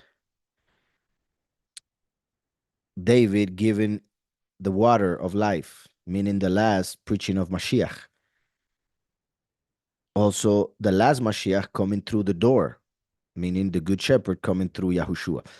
So, going back, he who eats my flesh and drinks my blood possesses everlasting life, and I shall raise him up in the last day. For my flesh is truly food. So that means that, like, our perspective is completely different. Like I mentioned regarding the letters, Ayin and Pei and Ayin, as Yirmiyahu writes them on the book of Echa,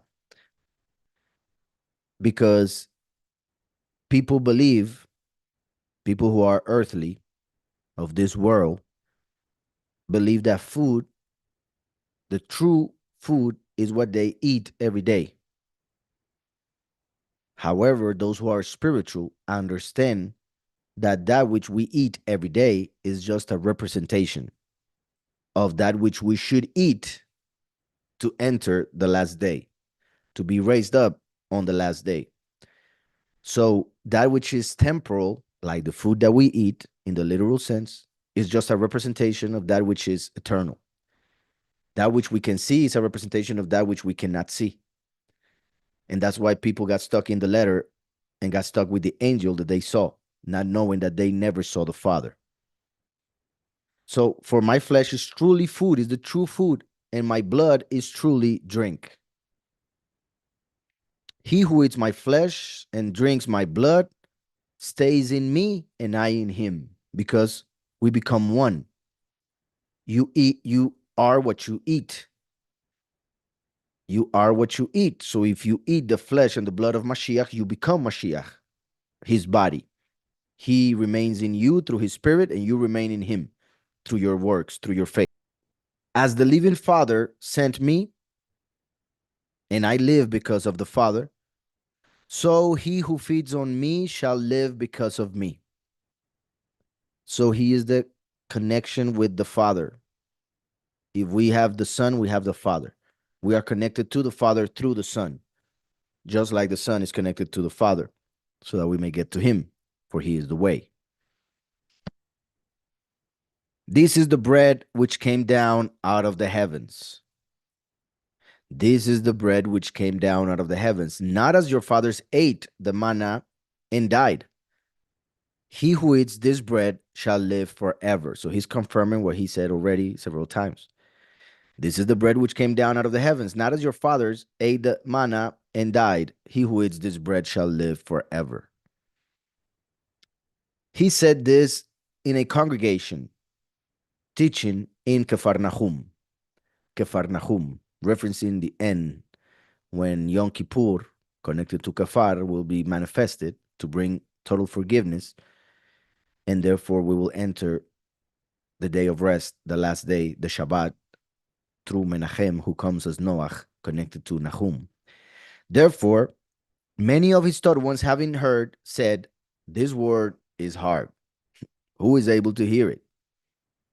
Right? So they weren't able to get it, most of them, even his taught ones. And this is a powerful or important part of the story of Mashiach. Because his taught ones, not even the people around, but his taught ones, his disciples, they themselves said this word is hard, meaning they weren't getting it, and they thought it was close to blasphemy, heresy. This word is hard. Who is able to hear it? Right? Who is able to hear it, to accept it, to understand it? But Yahushua, knowing within himself that his taught ones were grumbling about this, not the Yehudim, not the Pharisees, his taught ones were grumbling about this, said to them, does this make you stumble? Yahushua asks this as saying, well, that's nothing. If this makes you stumble, like I cannot imagine in future teachings. I cannot imagine what you will think about the way Yahweh will do things in the future, as in after this period with Mashiach, and even more in the end times through the prodigal son. But Yahushua, knowing within himself that his thought ones were grumbling about this, said to them, does this make you stumble? What if you see the son of Adam going up where he was before? He's pretty much saying you're gonna go crazy if you end up seeing Mashiach going to the Father after resurrection.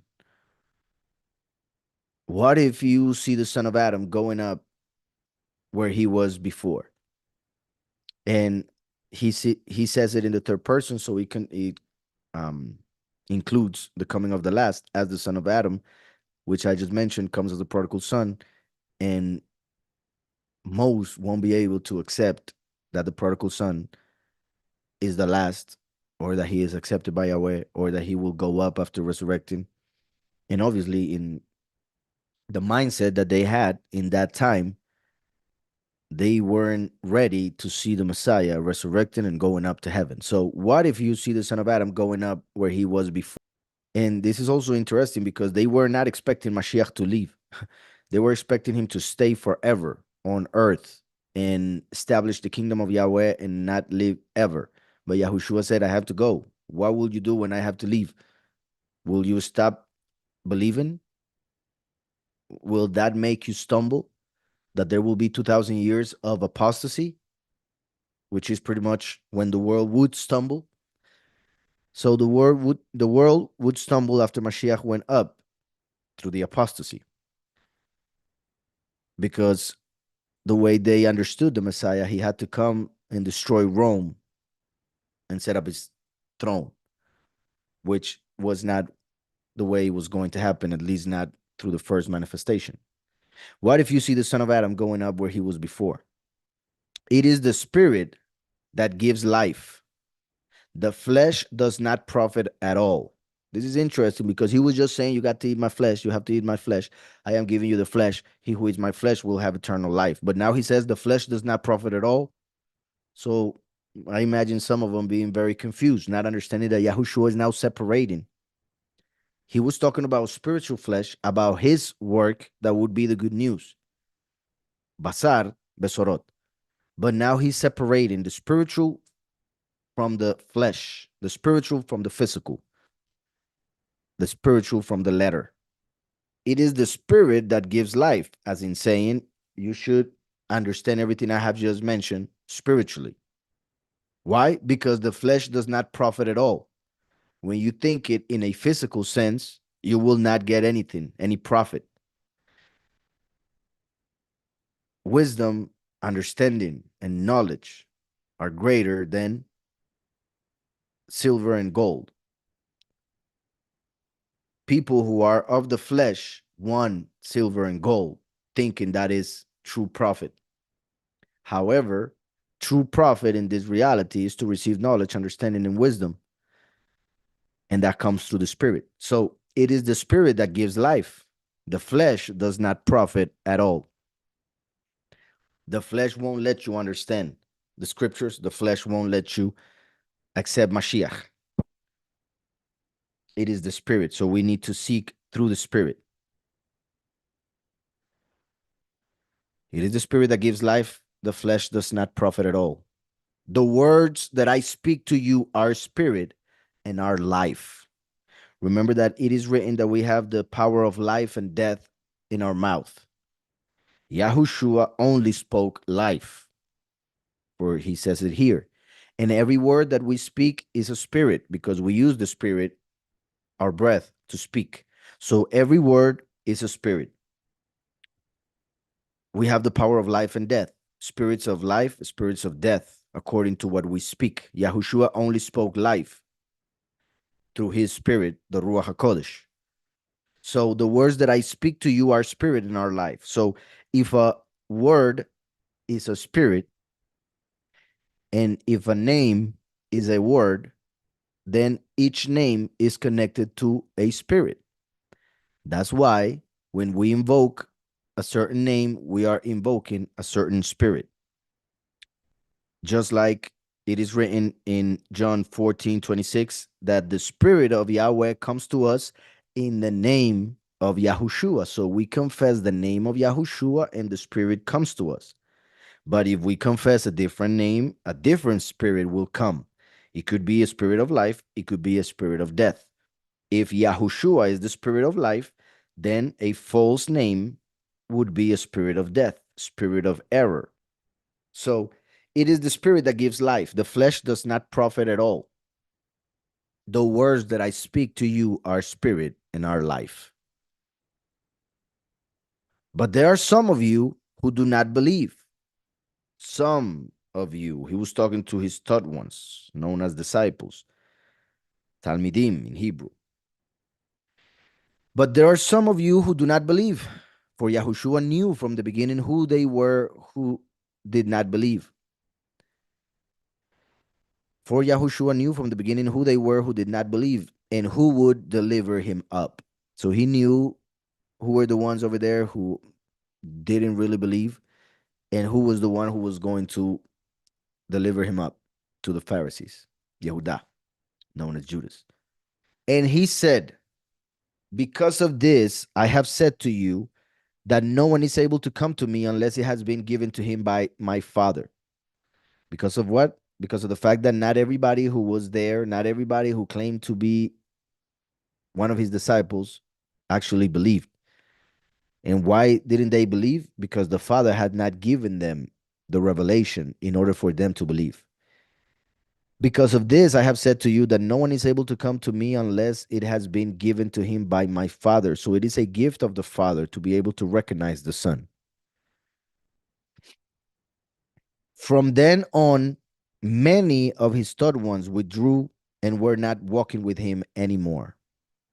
Listen to that. So many of his disciples stopped following him, stopped learning, stopped going with him because they couldn't accept this teaching because Yahweh didn't reveal it to them. And remember that original, like initially in this chapter, he mentioned how he wasn't going to lose any of the people that Yahweh gave him. Yet at the end of the chapter, many of them go away. That means that they weren't given to him by the Father. Because if they were, they would have received faith from the Father, the revelation of Yahushua as the Son. From then on, many of his taught ones withdrew and were not walking with him anymore. The chosen few are the ones who walk behind the Lamb, right? Walk after the Lamb wherever he goes, they go. These are the many who don't. Yahushua therefore said to the 12, so there were many, but at that, like during that day, only 12 remained. And one of them was Judas. Only 12 remained, like the 144,000 from the 12 tribes. And the others are the many, I repeat. Yahushua therefore said to the 12, do you also wish to go away? You see how Yahushua said that he won't lose any of the ones that Yahweh gave him? However, he himself is asking them, do you want to go? Giving them free will, testing them. And it's amazing that nowadays people think that if a church has thousands of people, that is a true church and a true teaching. It seems like they forget how Yahushua, the truth himself, only had 11 followers, true followers, because one of them was Satan. So, in a similar way, will happen in the end with the last. Yahushua therefore said to the 12, do you also wish to go away? Yahushua was willing to remain alone if that was the case, which in a way happened when he died for all of us, like the grain that needs to die alone in order to give fruit. Do you also wish to go away? Then Shimon Keph answered him, Sovereign, to whom shall we go? So you see that he gets it. He got the revelation from the Father to realize that Yahushua was the Messiah, and now he gets it here as well. Sovereign, to whom shall we go? You possess words of everlasting life. You see how all his taught ones, all his followers were following because they ate, others because they saw signs, right? Some of them because of the perishing food that was multiplied the previous day, others because they saw him healing people, the signs. However, those who remain were neither those who saw the signs nor those who ate, were the ones who accepted his words, his teaching, and realized that indeed his words are life. Shimon Keph answered him, Sovereign, to whom shall we go? You possess words of everlasting life. And we have believed. You see how he includes the other 11. And we know that you are the Messiah, the Son of the living Elohim. Yahushua answered them, Have I not chosen you, the 12, and one of you is a devil? Yehuda, the one who would deliver him. Have I not chosen you? So you see how he is here confirming that the ones that remain were actually the ones that Yahushua had chosen himself in the beginning of the story of the ministry. The other ones who left were the ones who came to him, but he didn't choose himself. I hope that's understood. They remain because they were the ones chosen. And Yahushua is telling them, You are the ones I chose. Do you realize that? Yahushua answered them, Have I not chosen you, the 12, and one of you is a devil? He was now speaking of Yehuda from Kiriot. Yehuda ish Kiriot, the son of Shimon, for he, one of the 12, was about to deliver him up, right? To fulfill another of the prophecies. So that's how that chapter ends.